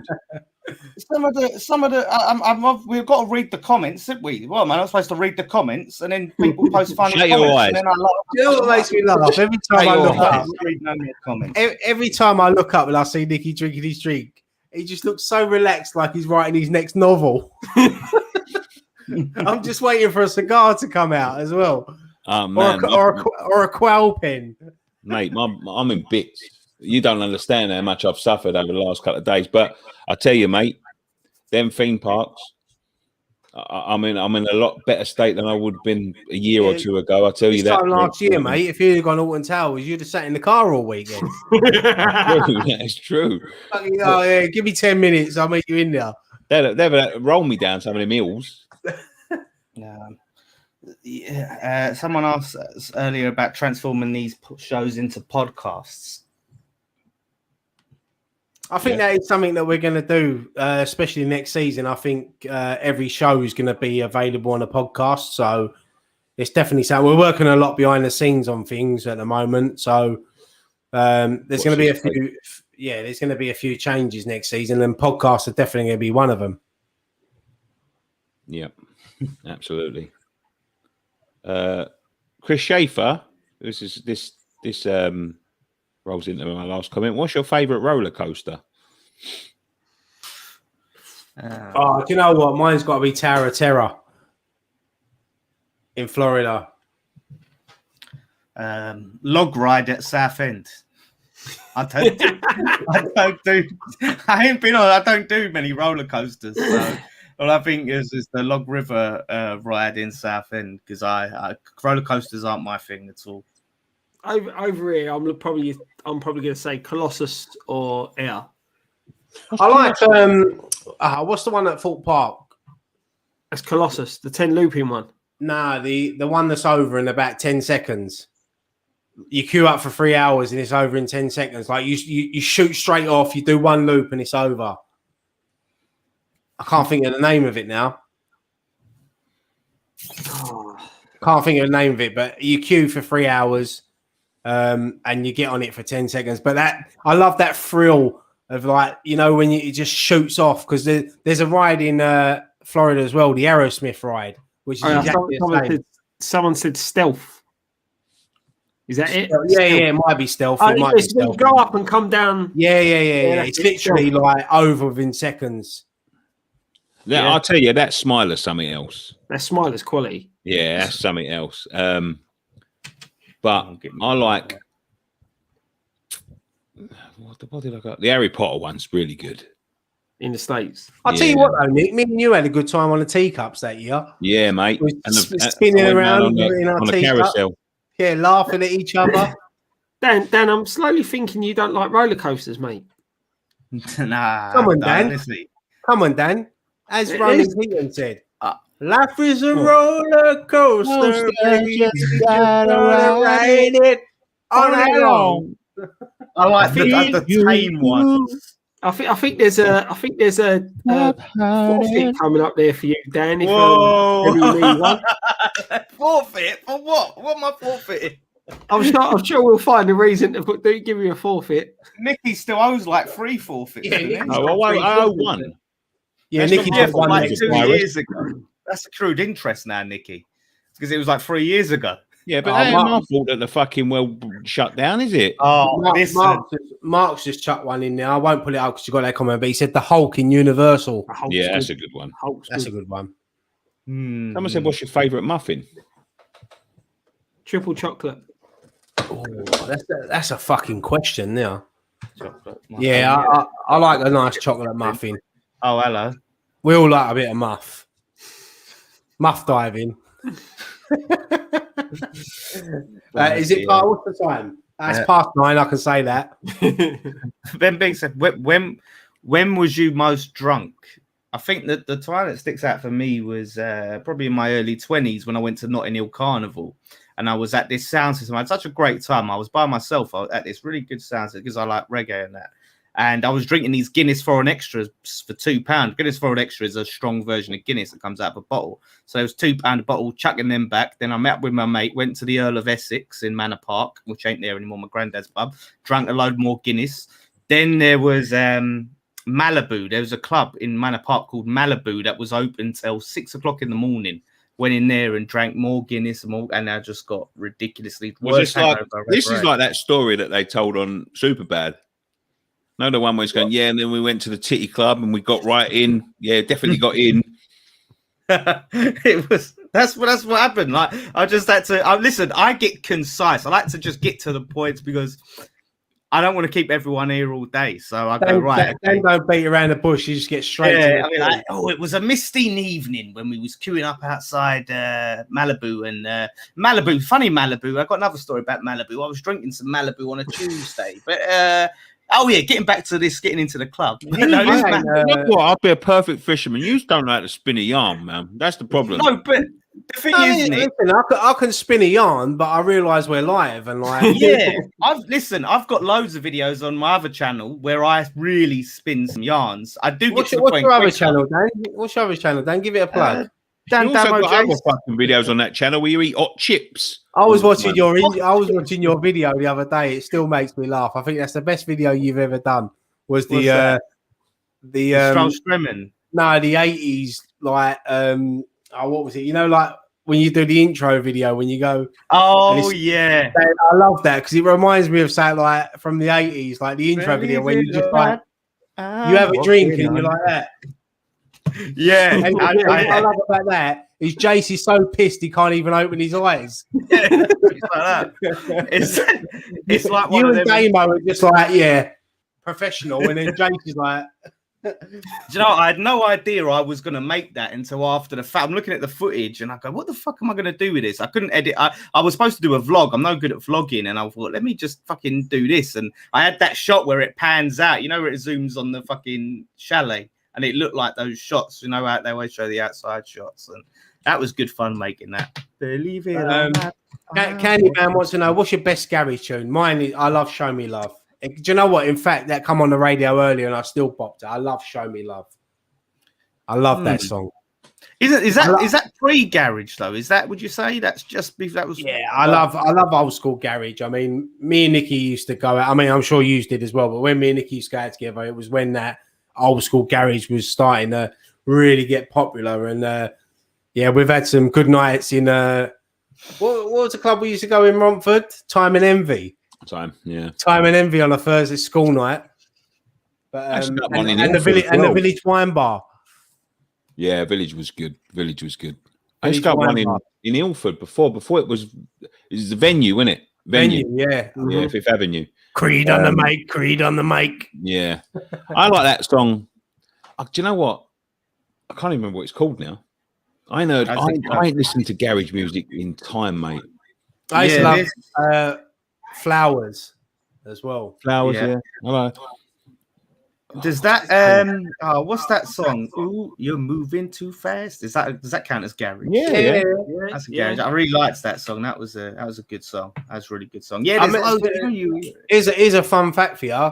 Do you remember David Craig, Woman Trouble? Yeah. Steve Lomas and John Moncur in the video for that. Yeah. I was at not an 80s, 90s weekend at Butlins, and Artful Dodger was doing a DJ set. They were the nuts. I tell you, they could still do it now. The set that they were doing there was fantastic. Bloody Jason Damo went to an 80s garage boat party that left the Thames, and Damo nearly got in a fight with one of the So Solid crew because he wouldn't get off the boat. 90s, not 80s. We had I said garage boat party. What was it we had on our flight coming over from Napa from So Solid crew? Was it not Harvey? The other one, I can't remember his name now. Someone? Fuck knows, but I remember when I went to Vegas last time, I see Calvin Harris. That was a good night. Calvin Harris is good. Yeah, he's a good DJ. The one that I like is gotta go to town, gotta impress. I'm the MC, he's a DJ, nevertheless. Direct inject. Wonder where you're cruising with your sexy dress. Nice equals loveliness. I can't remember what that's called. That's Chitty Chitty Bang Bang. MC Nicky. Yeah, there's going to be one that I think that I'll kick myself with, but here's one for you: Prodigy or Chemical Brothers? I'll have to say Prodigy because I don't really know any Chemical Brothers. Yeah, songs. name me. It'd be one of them. You'd know the songs if you heard it. Yeah, if you sung it, I'd probably know it, but I couldn't name it. Yeah, I can't name one. Prodigy, man. Yeah, Prodigy. He only passed away a couple of years ago, didn't he? Yeah. They freaked me out as a kid, man. Prodigy. Yeah, they were. That song Firestarter played on my mind when I was a kid. Firestarter, back my bitch up. I've seen Prodigy proper angry. I've seen Prodigy about 4 or 5 times. They absolutely fantastic. You keep your money in your shoe when you go to Prodigy, though. There's a lot of pickpockets who follow them about, mate. What's the Chemical Brothers song, Scott? Give us Chemical Brothers. Chemical Brothers. I don't know. I know Chemical Brothers, to be honest. I know. What's that? In the sun. What's that, Nick? Oh, that's it. Yeah, our Chemical Brothers were "Hey Boy, Hey Girl." Hey boy, hey girl, superstar DJs. Here we go. That's it. Yeah, Honestly, Right before my eyes. Yeah. That is it, man. Sean, that is it. Right before my eyes. Let me check. Let me see if I can find that shit. You ever, that song. I don't know, Nick, was you there when Prodigy done V Festival? Was you there that one? Yeah, I couldn't get near it. The one I remember one year going to, I don't know whether it was a year you were with me. Or Do you remember that time when I rang you up and You give you a awesome. little inside information about Foo Fighters? And I Foo told you to go to the Fighters, stage. yeah. It was right at the front. And then everyone started running when they started playing. We was right at the front, Scott, weren't we? I told you that. Mine told us that. You know what, right? That was gutting. That weren't in a small tent. That's right, Yeah. Scott. That's how I roll, mate. I see the inside info. I tell you, they're under a different name. Go there and use up front. Yeah, that's brilliant. You know what? I've never ever been to a festival. You not? And it's just not my sort of thing. I think Nicky's cousin Billy put me off once when he said that someone chucked a bottle of piss at him. Oh yeah, And he couldn't wash for 3 days. I'm very I like 2 showers a day. Like I like to stay clean. I couldn't handle all that bollocks. Yeah, it is. I'll be honest with you, like it's good fun, but it is a bit grim. Yeah, no, I couldn't handle that, mate. It is a bit grim. Someone says, "Oh, you're having a shower tonight," and you wipe yourself with baby wipes. So I'm like, "Nah, mate, I want to have a full shower." No, I'll be honest with you. I paid quite a few quid for a special toilet. I used to go in there and fucking wash myself with hot water. If you don't do that shit, though, man. Do you remember that time? And I still can't believe this. I remember when Nicky told me, I was like, "You absolute mugs!" When you had to go it was in Chelmsford, and you had to go all the way to Southampton. To get back to Chelmsford when you lived 10 minutes down the road from Chelmsford. And then we spent 3 hours queuing up in the wrong queue. Yeah. I'll never forget that. Nicky went, "Yeah, we've got to go to Southampton." I was like, "But it's in Chelmsford." He went, "Yeah, we've got to go to Southampton to get the coach to Chelmsford." And I'm like, I'm pretty sure. Yeah, I think that was ridiculous that they didn't just send us. But I'm pretty sure we could have just met them when they got there anyway. When they got there, right? exactly. I'm pretty sure that was the one where I had a broken leg. Yeah, you did. He was on crutches. I think it was as well, because that's what I said to you. I remember saying to you, like, "Why are you going there, like, in a cast?" And you went, "Yeah, we've got to pick up the tickets and then go all the way back to Chelmsford." And I'm mate, I'll tell you, having a broken leg at that place was grim, mate. I remember it was starting to rain. I started sliding around like fucking Bambi on ice. I was fucking skidding along on my crutches. That was horrible. There's a couple of questions here. I see Shaka Islop's asking Oasis reunion, yes or no, will it happen? And then I see someone put down the bottom, Miss Hammerette, don't get Dan triggered on Oasis. So what's the story with Oasis, Dan? You're not an Oasis fan? No, I'm not an Oasis fan. But no, I was in the Lamb pub on Romford on Friday, and me and Jace, we're whacking the 80s on the jukebox here. Fucking Evelyn Champagne, Love Come Down, all of that stuff. Some great tunes. And then Dan, I was thinking about you earlier because I know you love the 80s as I do, and Nicky does, and I'm sure Scott does. There's a cruise in September from Southampton that's got all 80s acts on it for 4 nights. Have a look at it, mate. I think that'd be right up your street. It'd be up my street as well. Maybe we should do a West Ham Fan TV. I'm going to make a note of that. You know what? I am taking offence to you, though, Dan Lawless. But no, this is what happened. Oasis, right? Calling Oasis overrated. Now, Ryan, I've known Ryan for fucking 9 on 20. Be careful here, mate. Right? I'm not that old. It's longer. I've known him longer. I've known him nearly 30 years, right? And he knows my feeling. Growing up, I was a massive, massive Oasis fan, right? Now, you're telling me that you say that they're overrated, the most overrated band. You listen to shit like Shaka Khan, bruv. I'm sorry, but I'm not. No, I'm sorry. I'm sorry. I thought he was going to say Noel Gallagher is one of the greatest songwriters to come out of this country ever. I'll be honest. I think one of my biggest regrets. Really?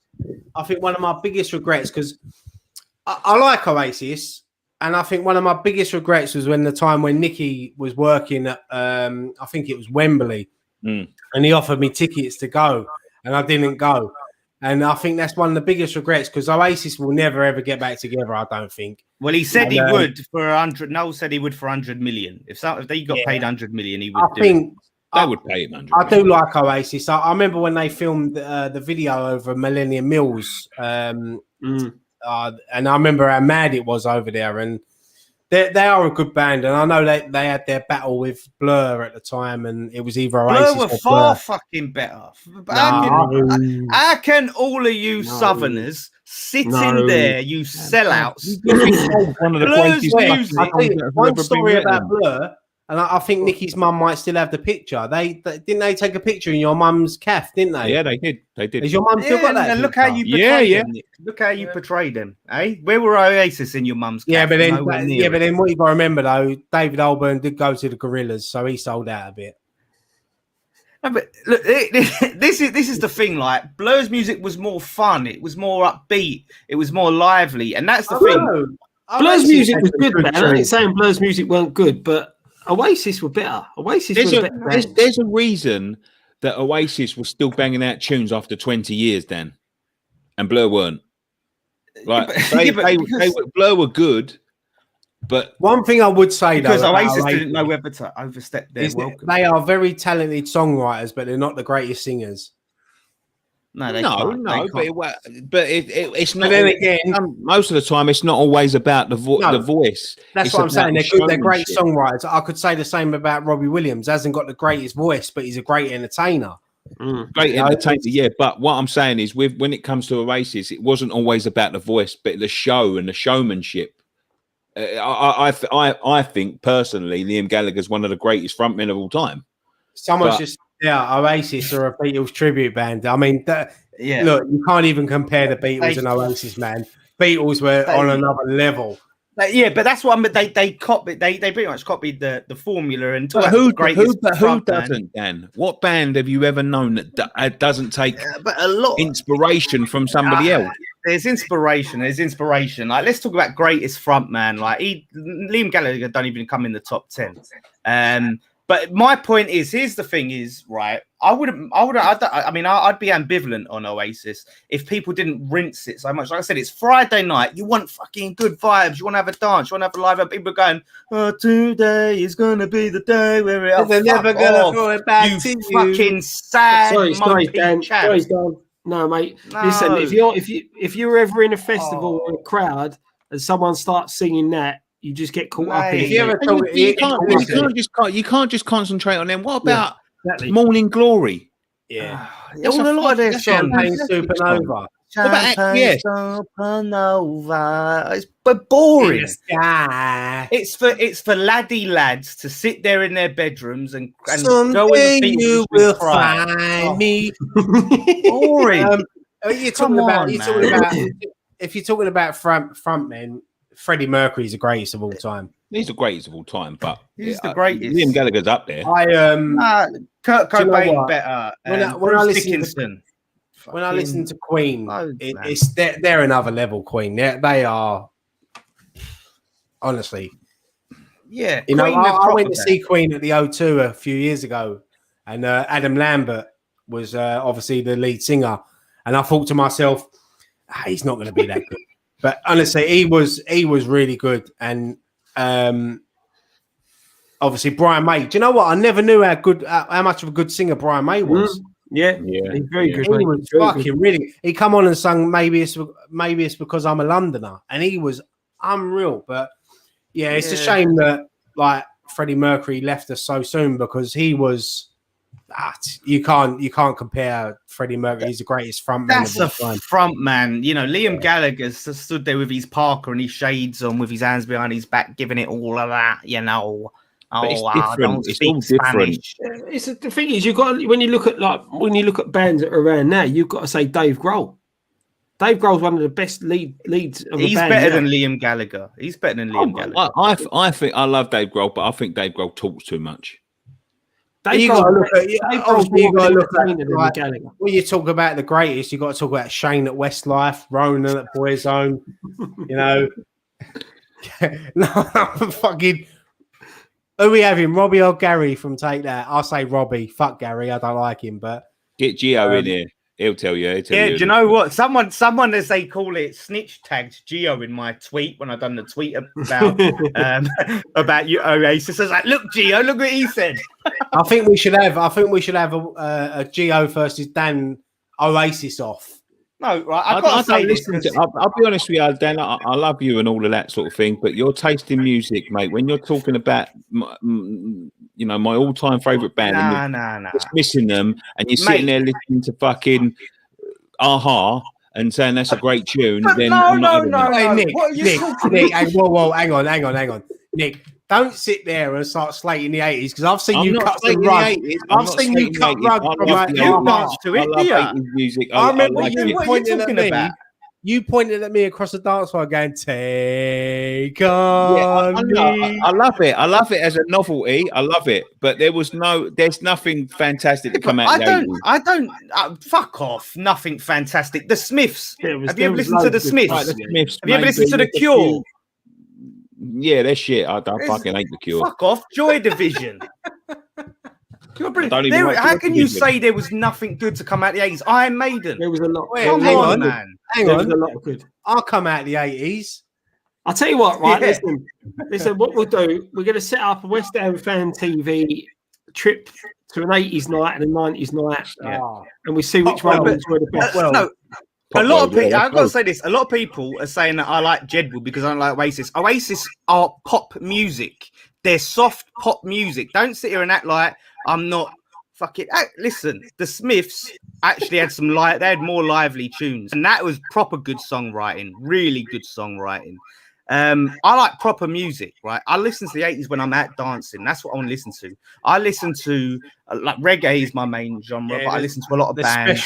The Specials are a good band. Madness. The thing is, I'm the same as Dan. When I'm out, I like music that I can sing to, relate to, dance to, and I think the 80s. Look, people know me. I'm a massive Elvis fan. Johnny Cash, Rat Pack, love all that. But the 80s is the music when I'm out I love listening to. Cheesy pop. Yeah. All the nights I've been out. Locomotion with me. All the nights I've been for the weekenders with the 80s, the 90s and the noughties. One of the best one out of all of them, to be honest, is the 90s. Well, do you know what? I was just about to say, I remember one time me and Nikki went Bristol and we was in this club and it had different levels and there was a 70s, 80s, 90s, pop, garage, whatever. And we went up to the 90s room and I thought, I ain't going to enjoy this. We spent the whole fucking night there. Honestly, I forgot how good the music was in the 90s. Oh, the 90s music, man, was fantastic. Fantastic. I still prefer the 80s, though. Listen, I love a cheesy song, but when you're talking about proper music, man, someone said that we should create a Spotify playlist each and then put our name on it and then decide. You know what? I am so up. You don't want to see my Spotify. Listen, I'm all over the gaff with my Spotify. I listen to anything. No, but we'll make one that we think is, proper. Because listen, I'm the only one who works in the music industry, right? I've worked in the music industry. I've got the credentials, right? All right, Dan. You worked in Woolworths for a week. That don't count. Dan was a temp at fucking HMV. Now he's I've worked Dr. Fox. I've worked at record labels, publishing companies. I've worked in radio. But when you talk about proper bands, like I said, Oasis is a pop band, right? They're not a proper rock band. When we're talking about bands like Queen, you got your Iron Maidens, you got your Nirvanas, all of them real bands that really are about the music and not about this soft, let's all cry because we're a bunch of lags who are going to put our arms around each other and sing and all of that. No, that's not proper music. It's shit. Tat, so listen, I've got loads of see when it comes to if you want to know what's not proper music, just listen to half of the crap that comes out nowadays, mate. That's not proper music. I like listening to music. I like listening to the voice. It's not so much the song as much as it's got to be about the song. I love listening to the voice. And listen, you can't touch Elvis, Johnny Cash, Sinatra, all that. They're the greatest of all time. My battery's running out, so we're gonna have to wrap this up pretty soon. Yeah. I'm just not a big fan of laddie lad music. Like, what's that? What's that Sex on Fire band? What are they called? What? Kings of Leon. Kings of Leon. Kings of Leon, laddie lad band. You know what I mean? Like, you know, They're not laddie lad. they are lad.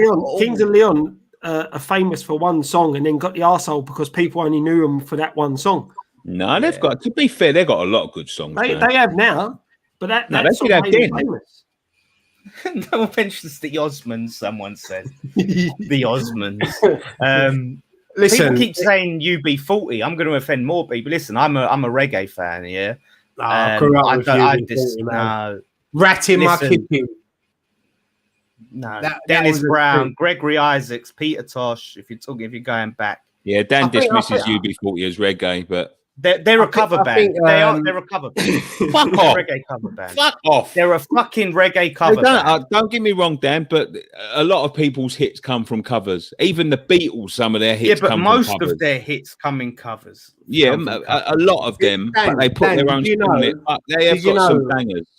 Did you know that like Elvis Presley is one of the greatest selling artists of all time? He never ever wrote one of his songs. No, but there's a difference between, you know, having a writer and actually just performing mostly covers. Do you know what I mean? Like, they covered other songs that other reggae artists did, and then everyone knew UB40 for that song, like Red Red Wine and all them tunes. You know what I mean? Like, But you have that now. Look at Mark Ronson.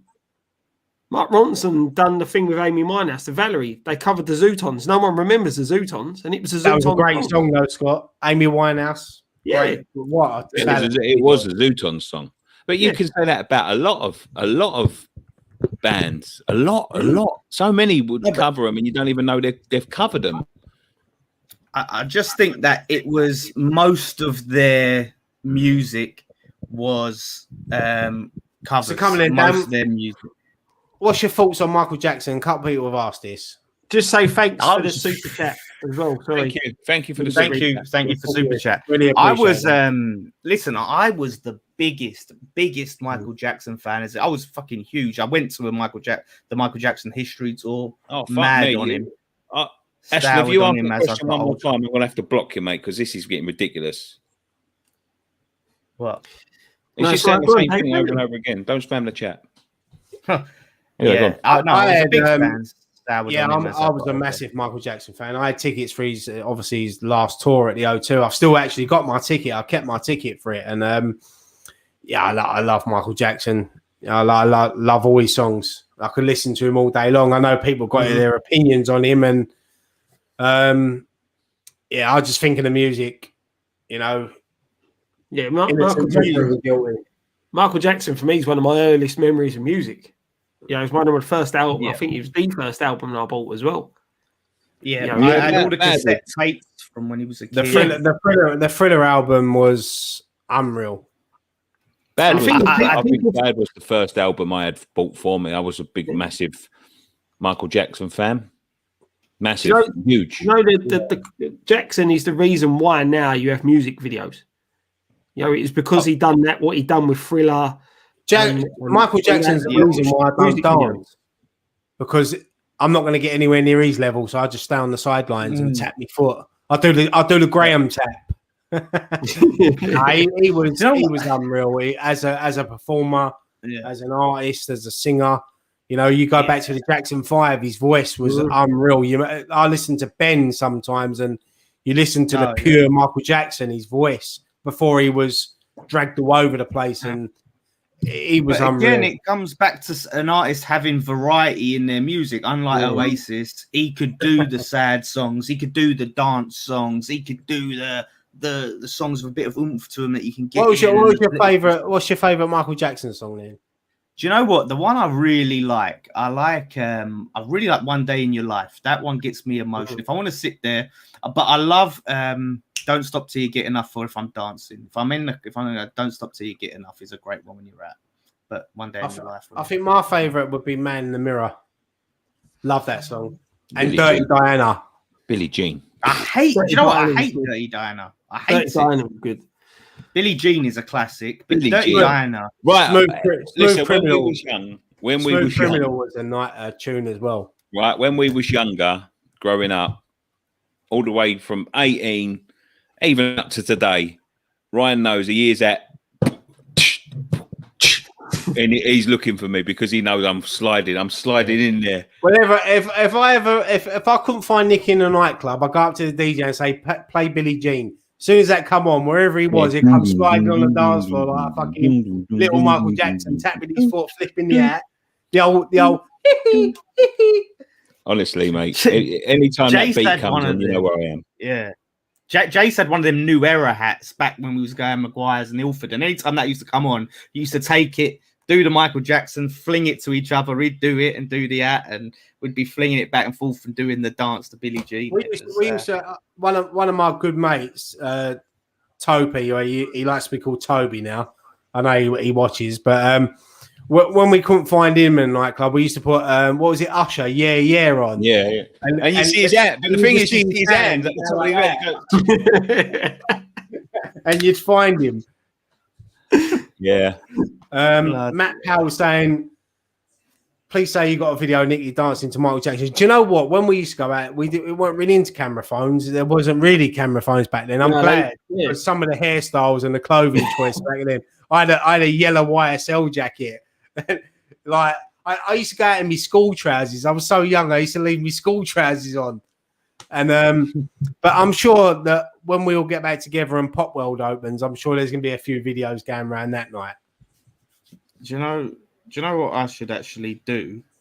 I should put the link to my Ultimate 80s Spotify playlist in the chat. So anyone who does want to listen to a great 80s Spotify playlist, you can. I've got a fan in the room saying, Ryan, you're a melt. Thank you, mate. Thank you so much, Cole. You know what, right? Cole, you're a cunt. I have never understood that as an insult. I don't know what it means. What in the fuck is a melt? What is it? Listen, I'd rather be a melt than a cunt who lives at home with their mum. Oh, what's this? Oh, what's going on here? To Daniel Lawless. Take it out. To Daniel Lawless. Right, there we go. Oh, fuck, you put me back in. Cole's a bit upset because I probably dated his mum back in the day. I think that's why he's upset. Don't worry, son, you'll get maintenance soon. Another super chat. Super Stubbsy, £5. Great show, gents. Thank you very much, mate. Apparently, Gary Lineker's left BBC Sport. Yeah, he left the. He announced it tonight. It's his last game tomorrow, Champions League final. Yeah. Oh, really? A minute. A melt is someone who's got no backbone and just melts in confrontation. Ah. Oh, yeah. Why don't you just call him a coward then? Like a melt. That's what cheese does. Melt. You melt. I tell you what, another one I don't understand is or a weapon. When people call someone a weapon, you're a fucking weapon. Like I thought that'd be a good thing, like you're a gun or you're a sword or something. Like I don't know. Do you know what though? I'd like to say that like with like when people say, "Oh, you're a melt," yeah. Listen, I'm a melt, but listen, at the end of the day, you're tuning in on a Friday night watching me when the pubs are open, so you're more of a melt sitting in your front room with your mum and dad playing Monopoly. Oh, well, I like Monopoly. Don't slag off Monopoly. Yeah, I like Monopoly. I'm not slagging off Monopoly, mate. But you're not sitting in the front room with your mum and dad. We're sitting here doing a show. He's sitting here watching us. Mum's over there. I've just told her to be quiet. But that's what happens, isn't it? Like, just ignore him, man. No, listen, Scott. I'm a melt. I'm a proud melt.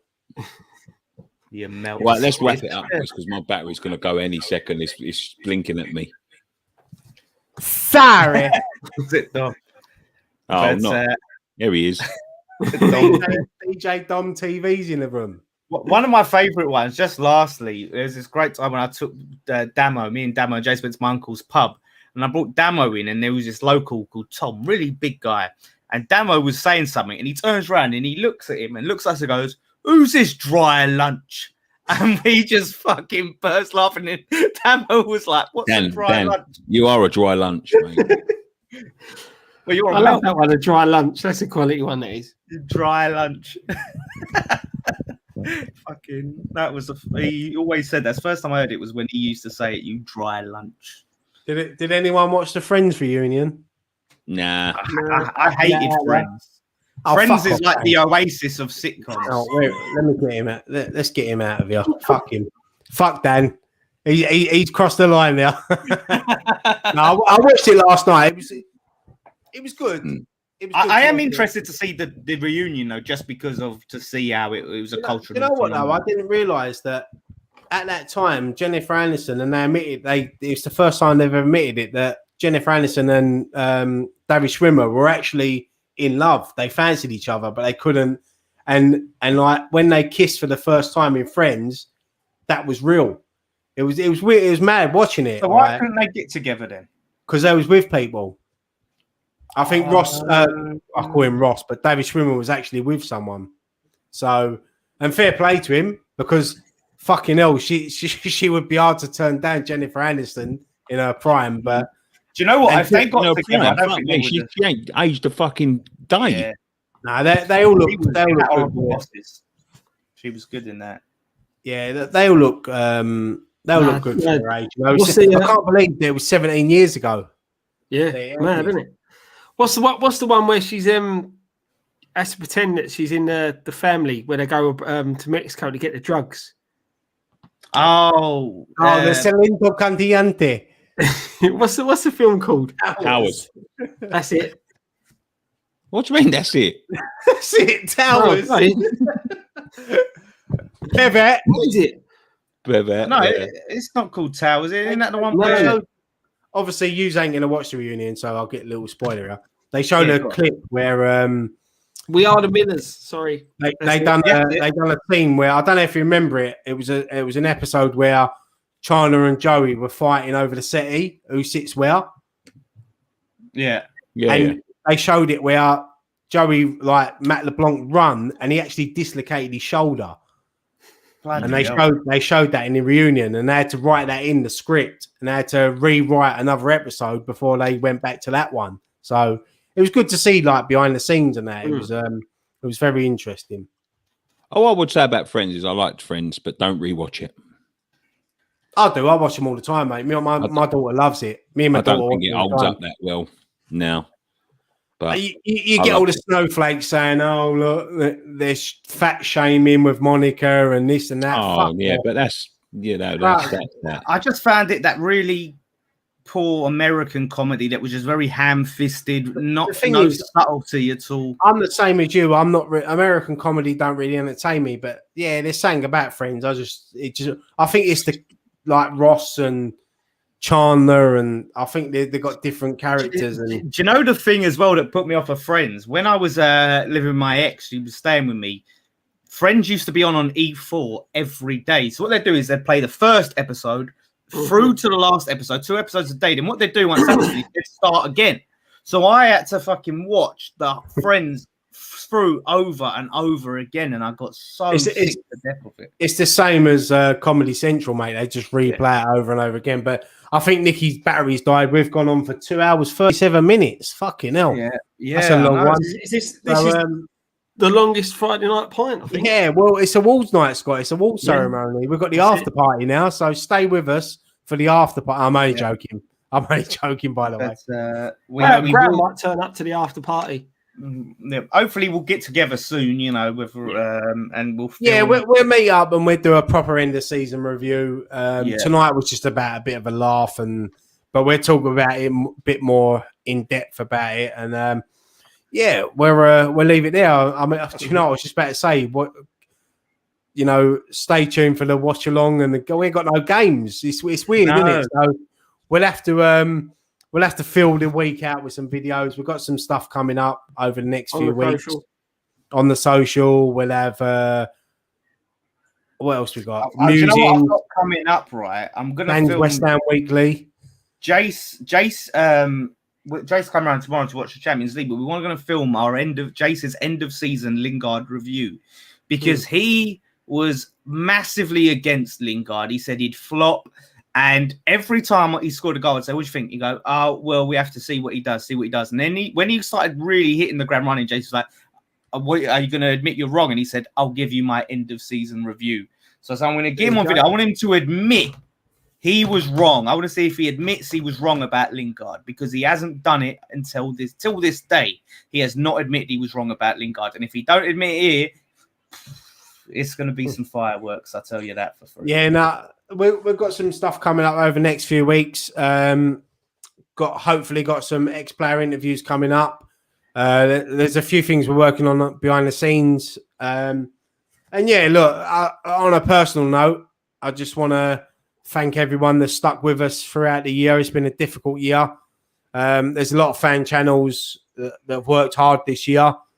It's hard. We work basically at the games. That's where we thrive. That's where we love to be amongst the fans, and we love meeting up and doing post-match pint. But I just want to thank everyone in the chat, everyone that's watching, everyone that's subscribed and watched us over the past year. It's been emotional. It's been amazing, and thank you for sticking with us. And believe me, stick with us for next season because there's a lot of things coming out, and it's going to be a great year for West Ham Fan TV, and we're going to take it to another level. I'm doing a Mark Noble. This is not a circus anymore. This is a proper run fan TV channel. Yeah, and then it's going to get even worse.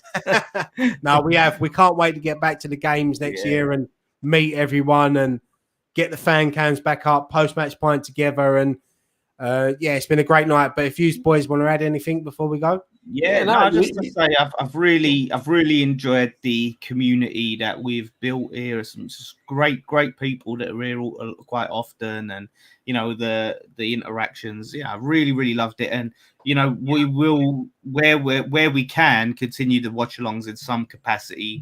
The four of us do have season tickets, but there'll be opportunities where there's not everyone's going to be all games, so. Watch-alongs they won't be going away forever. We'll do them in some capacity. Yeah, no, the watch-alongs have been great, and post-match pint, Friday night pint. It's so easy to do it like this, but when you're together, I'd rather be much like doing it together. You know what I mean? Like going back last week, as Scott said earlier, being back with everyone together, which is rare because we don't always get all five together. Mm-hmm. It was like a Band-Aid concert, wasn't it? We all got back together for one night. It was, wasn't it?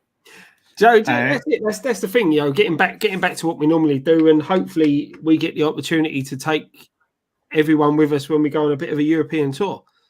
That'll be the icing on the cake for us next season.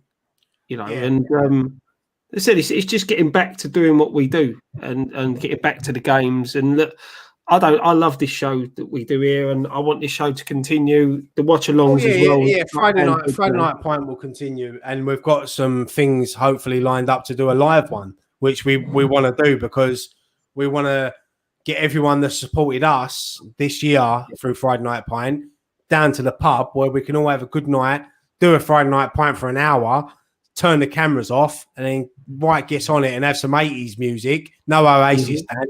And we're proper fucking get on it. And I know that's something that Nicky's looking forward to as well. Yeah. And it's a shame that his battery run out because I know he'd add to this what we're saying at the moment. But no, look, it's been a joy. It's been a pleasure.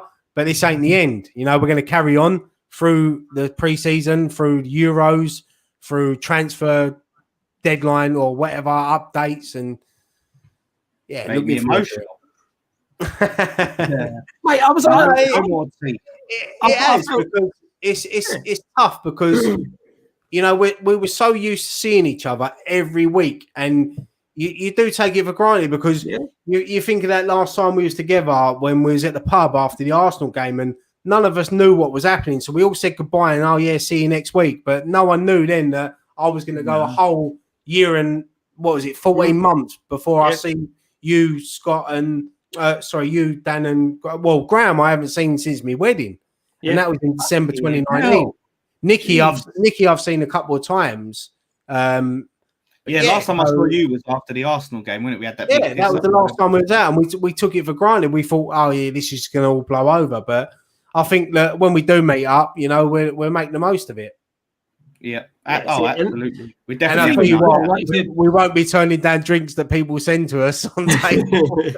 That's it. Like I said, it's emotional, and seeing like a lot of people coming out on Twitter and messages that we've got.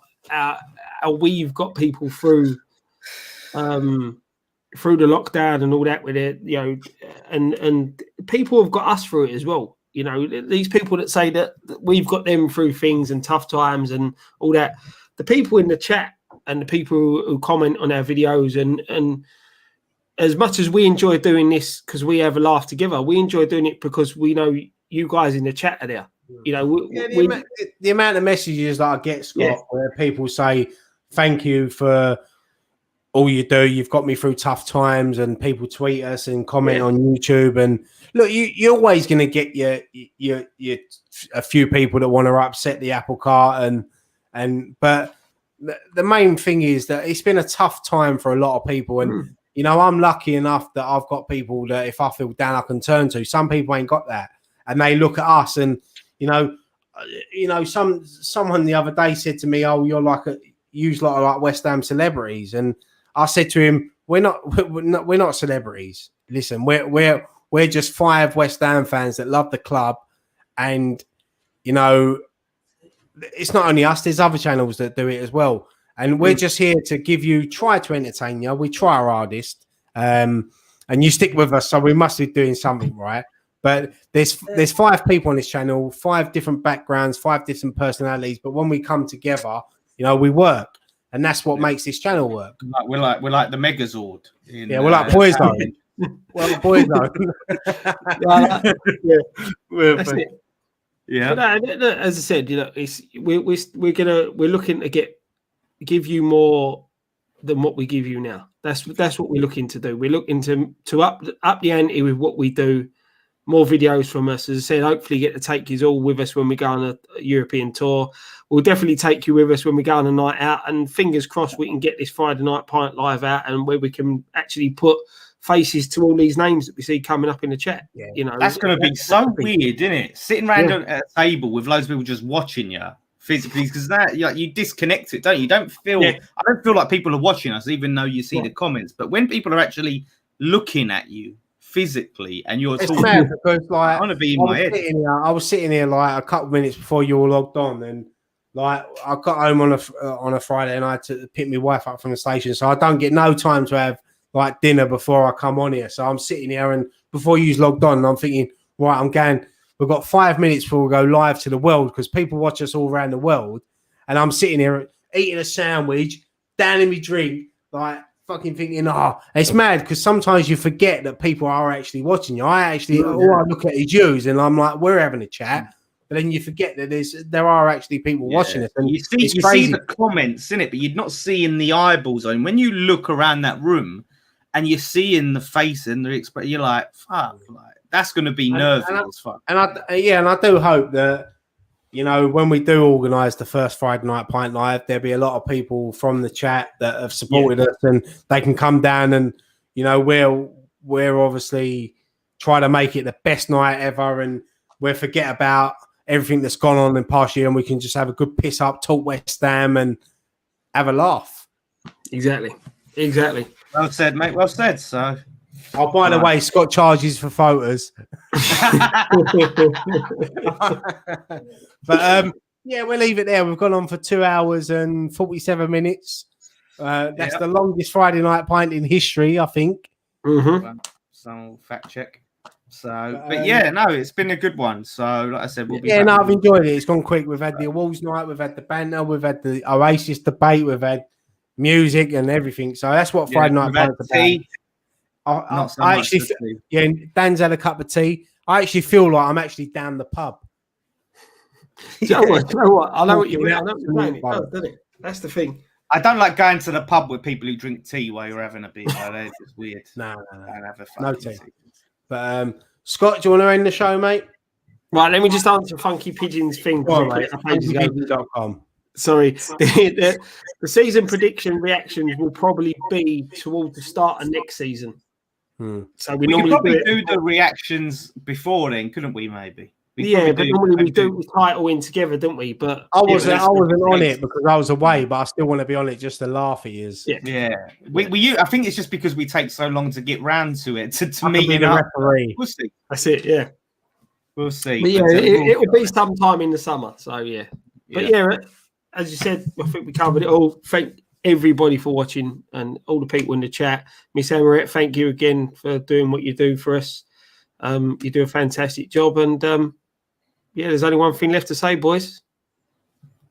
Come on, you irons. See you.